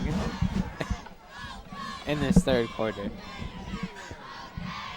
Schiller able to get the score for the Patriots. You know, Wayne Hills has had these huge plays this game. The 163-yard run by Dom Santoro, and then that run by Robbie Schiller. Just great big plays for them.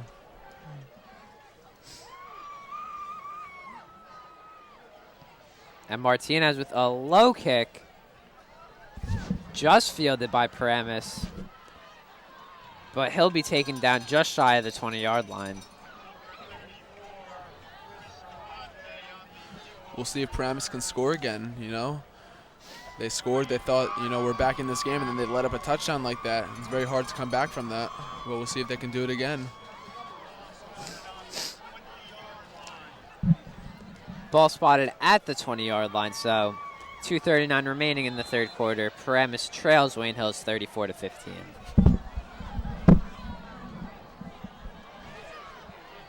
Let's see if they go to the pass game, you know. The running game's not working. Let's see. And I guess they did not hear Coach Andrew. And they go immediately to the run on that first play.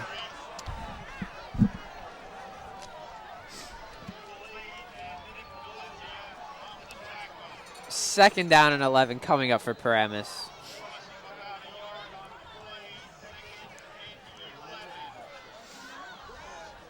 So, Bucinich leads his team to the line, and this Paramus crowd and team looks deflated again. In the shotgun.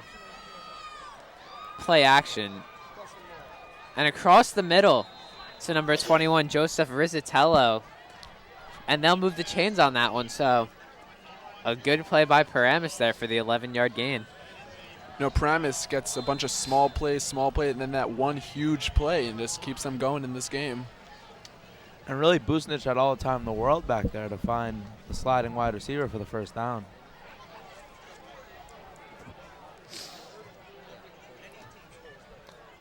So Bucinich in the shotgun. The pass over the middle to Gargulio, and he's making a few people miss, but then is shortly tackled from behind.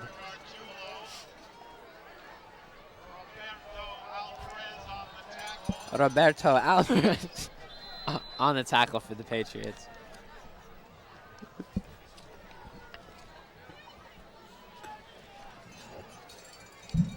And 2nd and 1 for Paramus.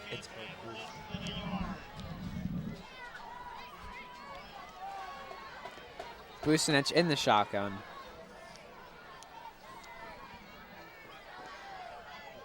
And he's got... And the flag will get thrown on that one. It's going to be defensive pass interference if I saw correctly, but pass intended for Rizzatello. And that's what we'll see, pass interference on the defense. You know, if you're Wayne Hills, you can't give up those penalties for them. You're just making it an easier ball game for Paramus.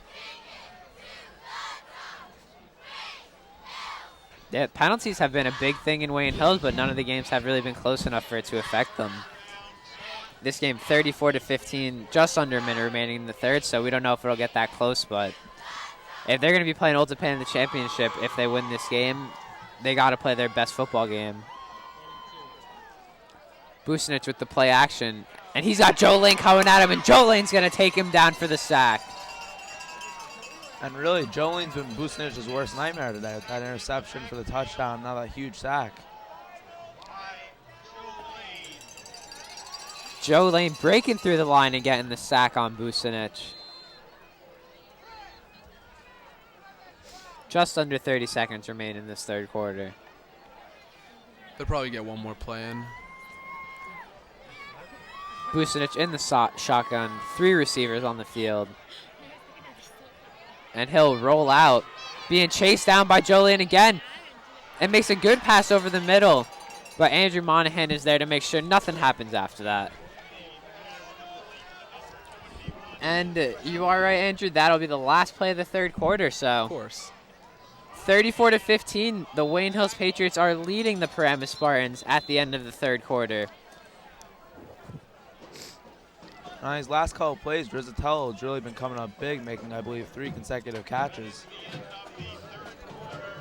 You know, this Paramus offense is going to have to start working a little faster, and their defense is just going to have to not let Wayne Hills score anymore if they want to win this ball game. So we have our men down on the field, Josh and Alex. They've got their end of the third quarter report for us. Thanks, Nick. Josh, it has gotten so cold that our table is actually frosting, but that has not stopped the Wayne Hills offense. They scored 17 points in the third quarter, as much as they did in the first 2 quarters combined, to take a 34-15 lead going into the final quarter. We said Old Japan beat Pascagoula Valley 34-10. So if Wayne Hills keeps this lead, it's going to be a rematch of last year's state championship, which Hills won that last-second miracle. What were your key plays of the third quarter? I'm guessing maybe Joey Lane's pick 6? Reading my mind, Alex. Joe Lane, somehow the ball was bobbled from a defender, and he picked it right up and went all the way. He was touched a couple times, but it was absolutely beautiful. And a second play, as you recall, Robbie Schiller's, 50 at least yard touchdown. Somehow it's completely turned on a dime and running 90 degrees to the sideline, completely turned it up and ran straight for a touchdown. From the angle we watched it at, we thought that he was going to go out of bounds, and somehow, I don't know how he did it, ran 60 yards for the touchdown, but it looks like the final quarter's about to start, so thank you, Nick. We'll send it right back up to you guys. So, Bucinich makes a good pass, but off the hands of Tyler Gargulio. So, you know, Alex says it's so cold. It's surprising to me that he's only wearing a sweatshirt and not a winter coat, you know? Maybe he would be warmer if he had a winter coat on. I think so. And really on that play, Gargulo, it hit him right in the hands, and he was looking ahead before he caught the ball and just dropped it right out of his hands. Yeah, you see it happen all season when the intended receiver looks to run before they catch it. It never works out for them. They're always going to drop it. That's basic knowledge. You got to catch it, then go. You can't go while you're catching. Timeout call by Wayne Hills. So 11:54 remaining in the fourth. Wayne Hills calls an early timeout. 15-34, you see the score. Paramus trailing Wayne Hills.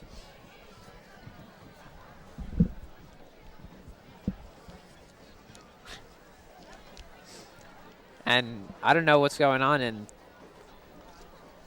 in this timeout. Maybe some play confusion again, but who knows what Wayne Hills coaches are talking to them about.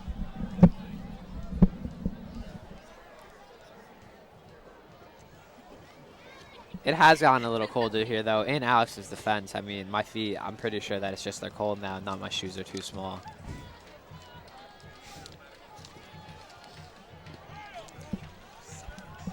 I think my shoes are the perfect size. I don't know your why feet you were cold? even in doubt. Because I double socked. That's probably why. That's a big problem. Generally, when I buy shoes, I try and get them the right size and heated if necessary. So you buy heated sneakers? All the time. Yeah, my father always taught me to try on the sneaker before I buy it. So. Vucinic with the deep pass. He's got a man open. Just a little bit too far for Tyler Gargulio. And that's that same play they've been using to the same person, that over-the-shoulder pass.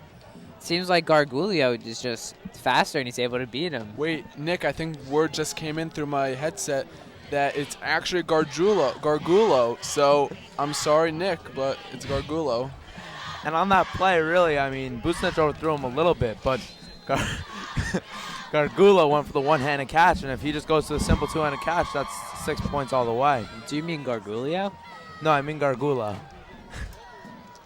I don't think anyone is on the Paramus roster with the name of Gargulo. There is a Gargulio, number 21, Tyler Gargulio. It's number 22, Tyler Gargulo. So Olsen rolling out. He's got Moskal. Great catch by him, and way to put his feet down to make the completion stick. That was just a fantastic play. One of the few pass plays we've seen tonight, but just very well executed. And that's really just textbook wide receiver play. You catch the ball, you look down, get your feet in bounds, and make sure it's a good catch. Way to move the chains. Ball spotted on the 44-yard line. 1st and 10 for the Patriots. 2 wide receivers at the bottom of your screen. And Wayne Hill's going to hand this one off. Taken down behind the line of scrimmage. Good play by the Paramus defense. Justin Beveridge taking some handoffs now. Looks like there's some new life for that defense. You know, number 55, Joe Binns. He's got a nice hit there. And really, that's one of the first positive plays for Paramus defensively in the second half. Yeah, you know, giving up 2 touchdowns, 1 field goal. You know, they're giving up a lot of points this second half.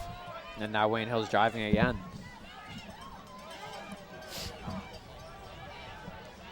Second and 11 for the Patriots. Just under 11 minutes remaining in this 4th quarter. Olsen in the shotgun, and he'll fake it to Schiller. Got Monahan open over the middle. He's able to make one guy miss. And he's still moving, picks up the extra 5 yards, and he's taken down at around the 14-yard line. You know, it took a few players to get him down that time, you know. I don't know if Dom's the only truck on this team. Yeah, Monahan really just refused to go down. He got past a couple guys, and once the first guy was able to grab him, he had to carry him about 10 yards to get him down. Andrew, I don't think 2 people can have the same nickname. You know what, fine. I got it. Dom is the truck, and Andrew can be the Wrangler, you know, Jeep Wrangler. I think that works. What do you guys think? I think Olsen with the handoff. Schiller able to gain a couple yards on that play. I don't know why all these nicknames have to be related to cars. I mean, I'm sure you could be more creative than that. We could do like the rhinoceros or something like that, you know? Maybe we could compare them to dinosaurs.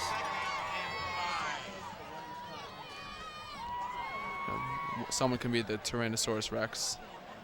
The Velociraptor. It's my favorite dinosaur. 2nd and 5 for the Patriots. Ball on the Paramus 9-yard line. And someone on the Wayne Hills line jumps, so flag thrown. False start against the Patriots. It's just a bad break for Wayne Hills. They need as many yards as they can get to close this ball game out. They can't be giving up yards like that. So 2nd and 10 now for the Patriots. They've just been driving beautifully this whole drive, and then finally they get down towards the red zone, and these penalties, see if they'll have to hold them back.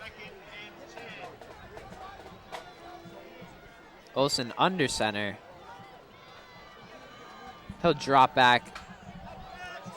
Threads the needle to Monahan, and he'll score for another 6. Wayne Hills goes up 40-15 over Paramus. You know, that was a perfect throw in between two defenders. That was amazing. I mean, wow is all I can say on that pass. That was amazing. And the awareness of Monahan to cut back and go to the back of the end zone is beautiful. That throw shows why Kevin Olsen is one of the most elite quarterbacks in New Jersey. Not many people are going to have the confidence to make that throw, and he put it right where it needed to be for the touchdown. Yeah, you know, as long as Wayne Hills wins, Kevin Olsen versus Devin Fuller, it's going to be a great offensive game. Yeah, both with another year experience under their belts. Fuller now a senior, Kevin now a junior. So, as it looks right now, 41-15, 9 minutes remaining. Wayne Hills will be going to that championship game. We have the replay on that last touchdown. Olsen will drop back, and you see him right between two defenders to Monahan, and good field knowledge by Monahan to cut back and get into the end zone. And really, the defenders on that play were just shocked that such a beautiful pass could be made in that situation. Yeah, you know, I think both of the defenders thought that was easily going to get knocked down or intercepted. It was just perfect pass.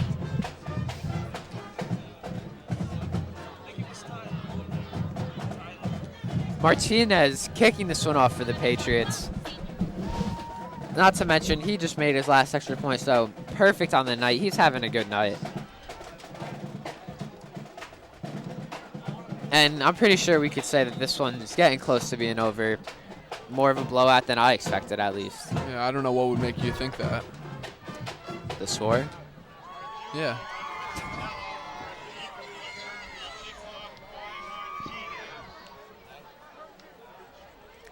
So Paramus will take this one, and good speed, and just simply outrunning every player on the field. Gargulo, the touchdown for Paramus. Or no touchdown for Paramus. He's down right about at the 1 yard line, says the referee.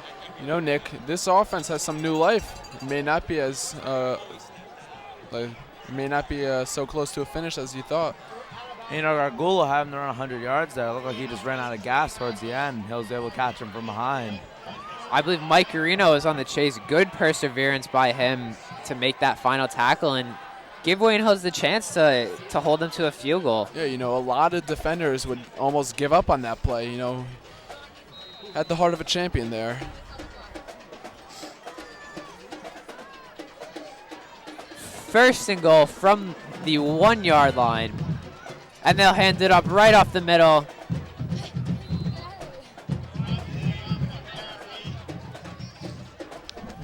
And it doesn't look like Paramus is going to score, so a second and goal coming up.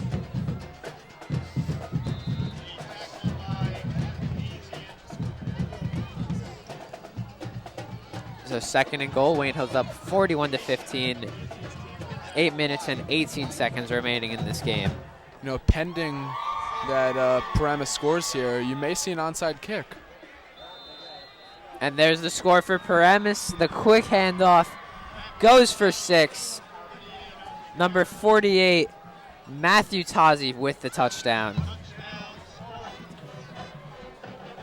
You know, it seems like every time Wayne Hills scores and you think, wow, it's definitely over, Paramus gets another score and this keeps, you know, staying in the game.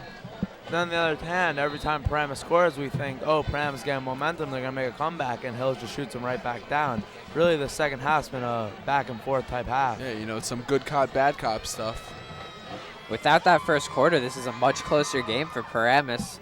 That first quarter didn't look like they were ready for this game, and you know, they kind of started out slow, went down 10-0, and now down 21-41, but it looks like they're playing better football in this half. They're going for 2. Bucinich in the shotgun. And they'll be short of the 2-point conversion. That was a great stop for Wayne Hills. So score stands at 21-41. And really, I don't even see the advantage going for 2 in that situation. Yeah, I don't either. Trying to think of the score, it would be 23. You're still down 18. That's either way. That's three scores.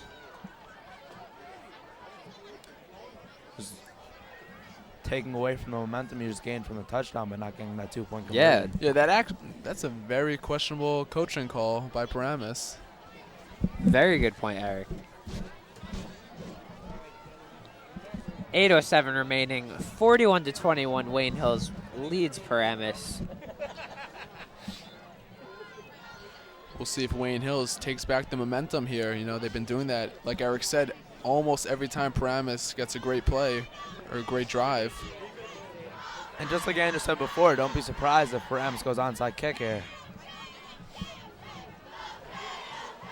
It looks like they're getting lined up to.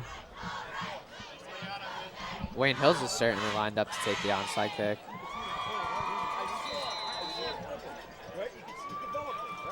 And that's what we'll see. A good onside kick. And there's a fight on the ground. Looks like Wayne Hills is going to come up with it, but that was a good onside kick. It gave Paramus the chance to get it. Yeah, Nick, that took a very good bounce for Paramus. They just couldn't come up with it. Justin Beveridge able to rip that ball away from Paramus. That could have been, I think, might have been Paramus' last hope. Wayne Hills able to take their time on this drive. I can see them just running this one right up the gut. Yeah, exactly. 8 minutes left, up by 20. There's no need to force passes. They can just run it, keep the clock going, and don't make any risky plays. And their run's been successful all game, so they'll look to gain yards on it too and make a drive downfield. First handoff goes to Santoro. Still moving. Now, everyone but 3 Paramus players on the defense were in on that pileup, and Santoro was still able to move. You know, normally in that situation, the ref will call it off as soon as that dog pile formed, but Santoro is able to just keep moving it forward 3 or 4 more yards. He has the ability to turn a play that's nothing into a 3 or 4 yard gain with his ability to just keep piles on and gain yards from them. Yeah, normally when you get about 8 defenders there to tackle 1 running back, it's normally forward progress, but he just got, you know, a few extra yards there. Second down for the Patriots. They'll hand this one off again, this time to Schiller. He's right up the middle. Looks like he'll gain about 2 or 3 yards. And that'll bring Wayne Hills to a 3rd down.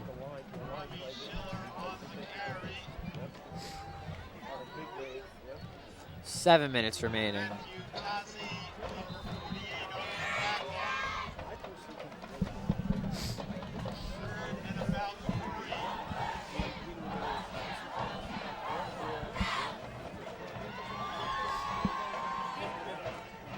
So 21-41, 6:37 remaining in the 4th quarter. And I think we're going to look ahead to the future. Wayne Hills most likely will be playing Olsen. The handoff goes to Schiller. He's dangerous when he gets to the outside, and he's able to get the first down for the Patriots. And Schiller really in the second half, every time he's been getting the ball, something magical has been happening. Yeah, you know, you heard Coach Olsen in the pregame tell his players they need to play their best game that they've ever played tonight to make it to the state finals. But in the state finals against Devin Fuller's Old Tapan team, they're going to need to play an even better game. So it should be interesting. They started off 0-3 and have not lost since. So Old Tapan on a big streak, winning tonight 34-10. And Devin Fuller, one of the top recruits in the nation. So you've always got to watch out for him. The handoff will go to Schiller. It's taken down just around the line of scrimmage. And that'll be a 2nd down for Wayne Hills.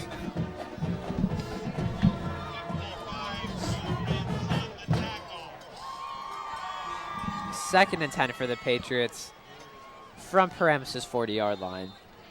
And the clock just keeps ticking. Hills is going to milk it for all they can get. Don't want Paramus to get the ball back at time. I think Paramus knows they've lost this game now. That student section is still there, though. I mean, I know when Wayne Hills games are almost over, either way the student section starts to leave, but this Paramus team has stayed the whole time. Olsen rolling out, felt the pressure coming on and couldn't complete the pass to Caradox.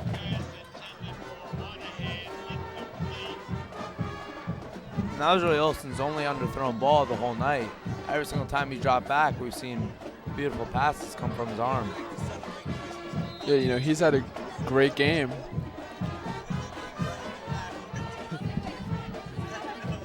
.5:11 remaining. 3rd and 10 for the Patriots, and I could see them going to a pass play on this one. Olsen under center, 3 wide receivers set for the Patriots. And he'll drop back. Has Mosk on the screen, but not Olsen's most accurate pass of the night. And a 4th down will be coming up for the Patriots.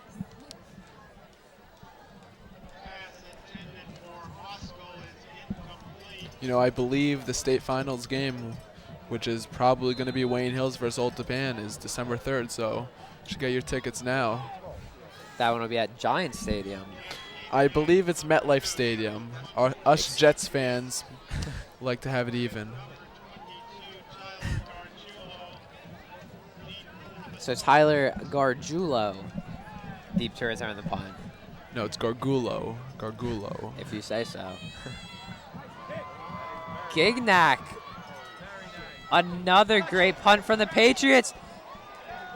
And he's been spot on tonight. Every punt inside the 20-yard line. Most of them inside the 5-yard line. So Gignac having a career night back there at punter, which most times wouldn't be noticed. Looks like And really, Christian that punt, it Rodriguez. didn't even need to be touched. It stopped on its own right at the 1-yard line. Christian Rodriguez came limping off the field off that play. Let's hope he's okay. So we'll see where he goes from there, but Paramus again starting this one with bad field position on the 2-yard line. It's been the difference in this game. Hills, every time they get the ball, they're starting with great field position. And every time Paramus gets the ball, they start inside their own 5 or 10.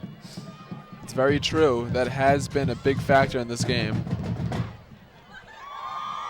So Bucinich with the keeper. That was a very risky play there. You know, you saw defenders come up to him almost near the end zone. Yeah, starting in shotgun even, when you're going to go the runoff shotgun, you're already at a disadvantage. Hunter Michelle on the tackle for the Patriots.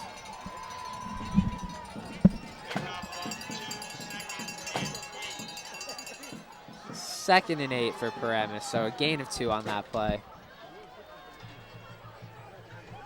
Ball on the 4-yard line. Now, it looks like Wayne Hills is playing some of their juniors now. Hey, you know, you got to get them some experience for next year. So play action. Gargulo really wasn't looking on that one, and a flag throw. I don't know what's happening over there.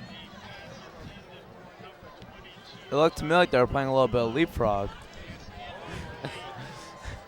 Rob Levine, I wrestle with him, and he's always getting into acrobatic stunts, and maybe that was just another one. Yeah, it looked like Rob Levine and number 70, Brandon, excuse me if I'm wrong, Mano Salvez, playing a little leapfrog, as Eric said. You just stole his joke. Have nothing to say. I'm trying to watch the game. 3rd and 10 for Paramus.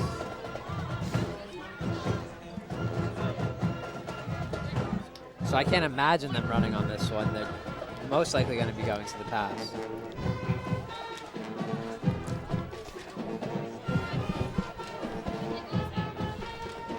Bucinich in the shotgun, trips towards the top of your screen.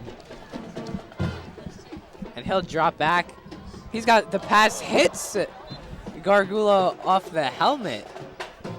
So a little bit of circus antics happening in this game now, and yeah, you know, Gargulo, that was using his head. I saw that one coming from a mile away, I'm not gonna lie. You know, Paramus wanted to come back in this game.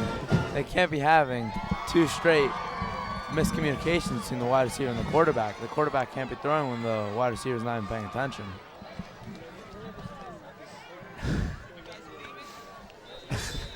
So 4th down and timeout called by the Patriots.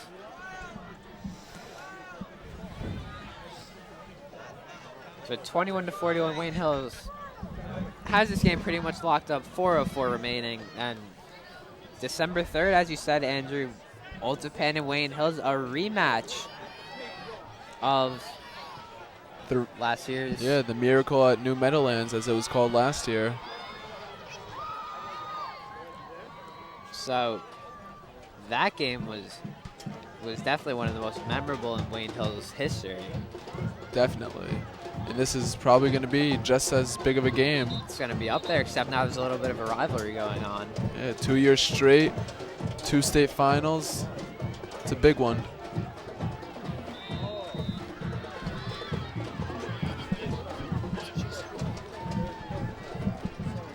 Fourth down. Paramus in the back of the end zone to punt this one away. Let's hope this one's a little better than their others. This one will go more than 4 yards, but not too many. Monahan fields it. Moscow called for the fair catch, so that one will be back at the 30-yard line. Hey, if that was allowed, that'd be a great trick play. And Monahan does not seem happy with the call. Not happy at all. He could have had a touchdown on that one, but I'm not sure if it's because the Paramus player saw the fair catcher or just because he made a good play on it, but either way, a touchdown taken away. And really at this point, Hills doesn't even need points. They just need to run the clock down. So maybe that was a blessing in disguise. Yeah, the student section of Paramus now finally leaving. So I guess that's sort of an indicator that this game is getting close to the end. The handoff goes to Schiller. He'll get up the middle for a gain of about 6 yards. And an upcoming second down for the Spartans.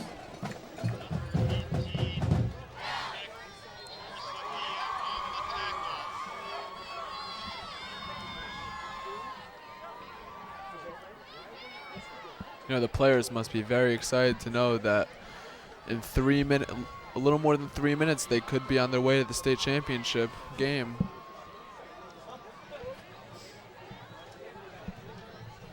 Second and 4 for the Patriots. Olsen under center. And he'll hand it off again to Schiller. He's able to fit right through those holes. And a flag there against Paramus. I think everyone in the stadium can agree on that one. Yeah, these late hits, second one of the game, I think. It's not smart ball play. Now, we're freezing up here, and we haven't made a mention of it yet, but these players are in short-sleeve shirts. And most of them aren't even wearing high socks. So I don't know. I've never played organized football. So I don't know if the intensity is that high where you don't need layers, but I know if I was out there playing, I would have a couple layers on. Yeah, definitely. Patriots on the 8-yard line. Someone jumped. False start against the Patriots. You know, that's their third one, I believe, of the night, and they really cannot do that December 3rd in the state championship. Yeah, it's going to be a whole different game then, and if Wayne Hills is giving off these penalties when they're in scoring position, that's not going to work out for them in these closer games. Yeah, Old Tapan with Devin Fuller, they'll definitely take advantage of penalties from Wayne Hills.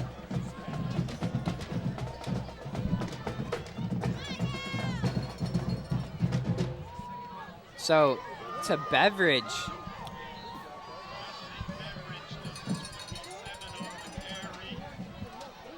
He'll get the Patriots just around the 5-yard line. Darius House on the tackle for Paramus.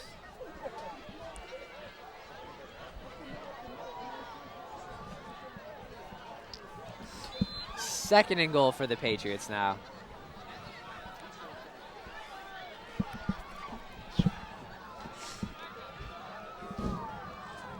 Just under 2 minutes and 30 seconds remaining in this game. One wide receiver for the Patriots. And they'll hand it off again, this time to Beveridge. And he's stopped just around the line of scrimmage. You know, it kind of looked like they hit him late there, but there was no call. Yeah, every single play, Paramus, they want to get all their anger in these last couple minutes. They're going to hit him every single time. Yeah, maybe a better decision for Paramus. They could have made this a closer game, but now I guess since it's out of reach they're trying to get their vengeance. Yeah, you know, that, and maybe when they get home, you know, squeeze a stress ball to get rid of this, you know, anger. The pitch goes to Beveridge. He cuts inside, and he'll be short of the goal line. But, you know, you always think when Paramus came to this game tonight, they know the history of Wayne Hills football, getting to the state championship so many times, winning it so many times. Do they think they even have, you know, a chance? You know, I'm curious. Well, I know earlier in the season they had gotten shut out by Wayne Hills, so that either was a motivator for them or the opposite of motivator. I don't know what that would be, but I guess we can just say demotivator. A demotivator for the Spartans, but in this game, almost the same result. They're able to put a couple scores on. They did give Hills a couple scares earlier in the second half. And the quarterback, number 19, Kevin Olsen, will keep it himself and get the touchdown for the Patriots. Yeah, you know, we've had all these running touchdowns. You gotta let the QB run it in one of these times, you know. You know, you have such a big lead and you get near the goal line. You let the draw it up for the quarterback to run. He just gets that twinkle in his eye looking towards the end zone. So 47 to 20. So 47 to 21 after that touchdown. Martinez will try to make it 48. Most likely it'll be 48. Yeah, how he's been all season, we really can't blink twice. And he'll split the uprights again, so 48 to 21, the Patriots take the lead, or extend their lead. You know, 44 seconds left. Then Wayne Hills is back to the state championship. 44 seconds and I could start thinking about a hot shower when I get home. You know, even though Paramus lost this game, they still have a lot of positive points to be proud about. And next season, hopefully, they can go and get someone. Yeah, on our roster, we don't have grades, so we don't know which players will be returning for them and which won't. But, I mean, we could assume that half the star players are juniors, half are seniors, maybe. But yeah, that's but fair. just the experience for the team. Yeah. And for the coaching staff even, you know.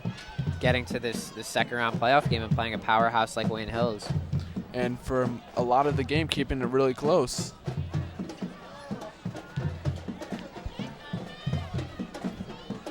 There you see the Wayne Hills Patriots marching band.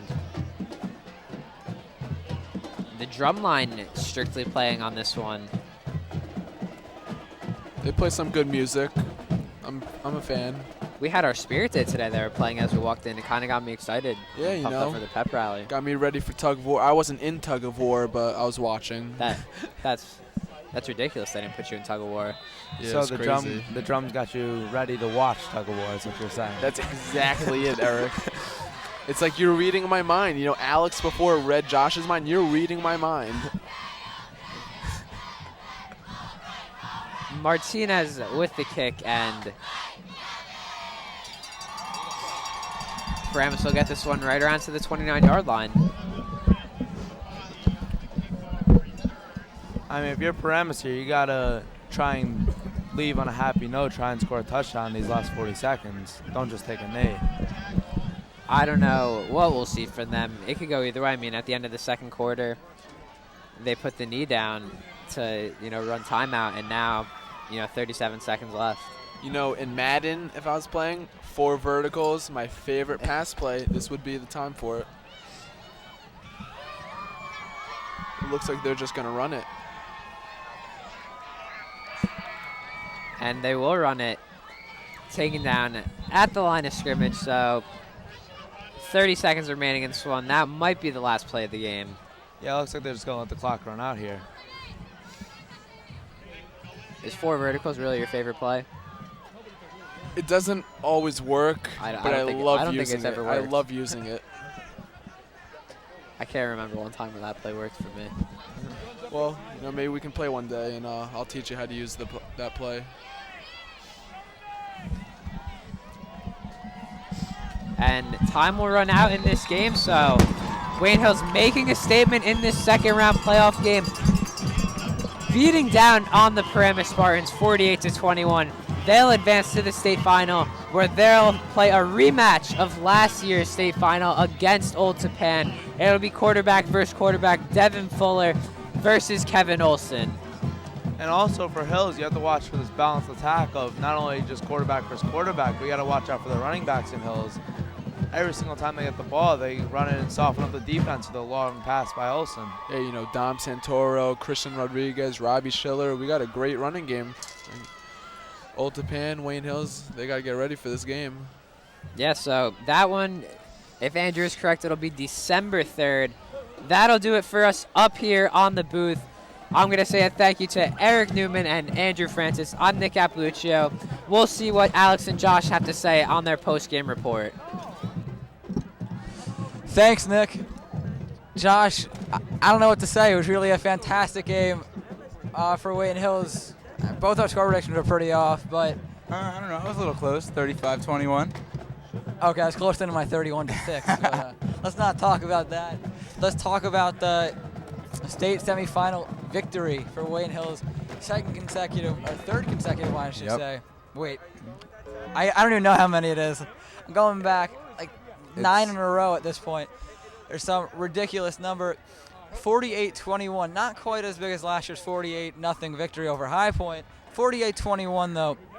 Defense played better than it did the first time, even though they gave up 21 points. Would you agree? Yeah, definitely. I mean, Wayne Hills played well up and down the field and on both sides of the ball. I mean, defense was making the stops. Of course, there were times that Paramus did their thing, played small ball, and kept the chains moving. They made the stops when they had to. Truthfully, you take away 2 big plays from Paramus, the 2 big touchdown receptions, right? They probably don't have more than 150 yards of offense and 7 points. So you take away those 2 plays, it's a 48-7 game, and the defense is playing really fantastically. But looking at the other side of the ball, the offense looks spectacular tonight, putting up 48 points. The running game looked good. Dom Santoro, Robbie Schiller both looked fantastic. Kevin looked pretty good when he had the opportunity to pass the ball. They didn't really get a lot of opportunities tonight. You think the cold weather played a factor? Oh, definitely. Considering I am shivering right now and I don't recollect ever having toes. Very excited when I can go home and just soak in the heat and feel my extremities again. But honestly, no matter how cold it is, I love being out here. 48-21 victory.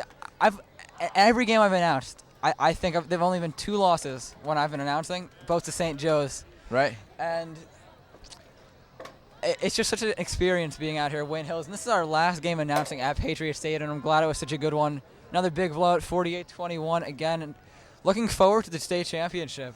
Another rematch against Old Japan and Devin Fuller. It's going to be a rematch of 2 great quarterbacks, like the guys in the booth said.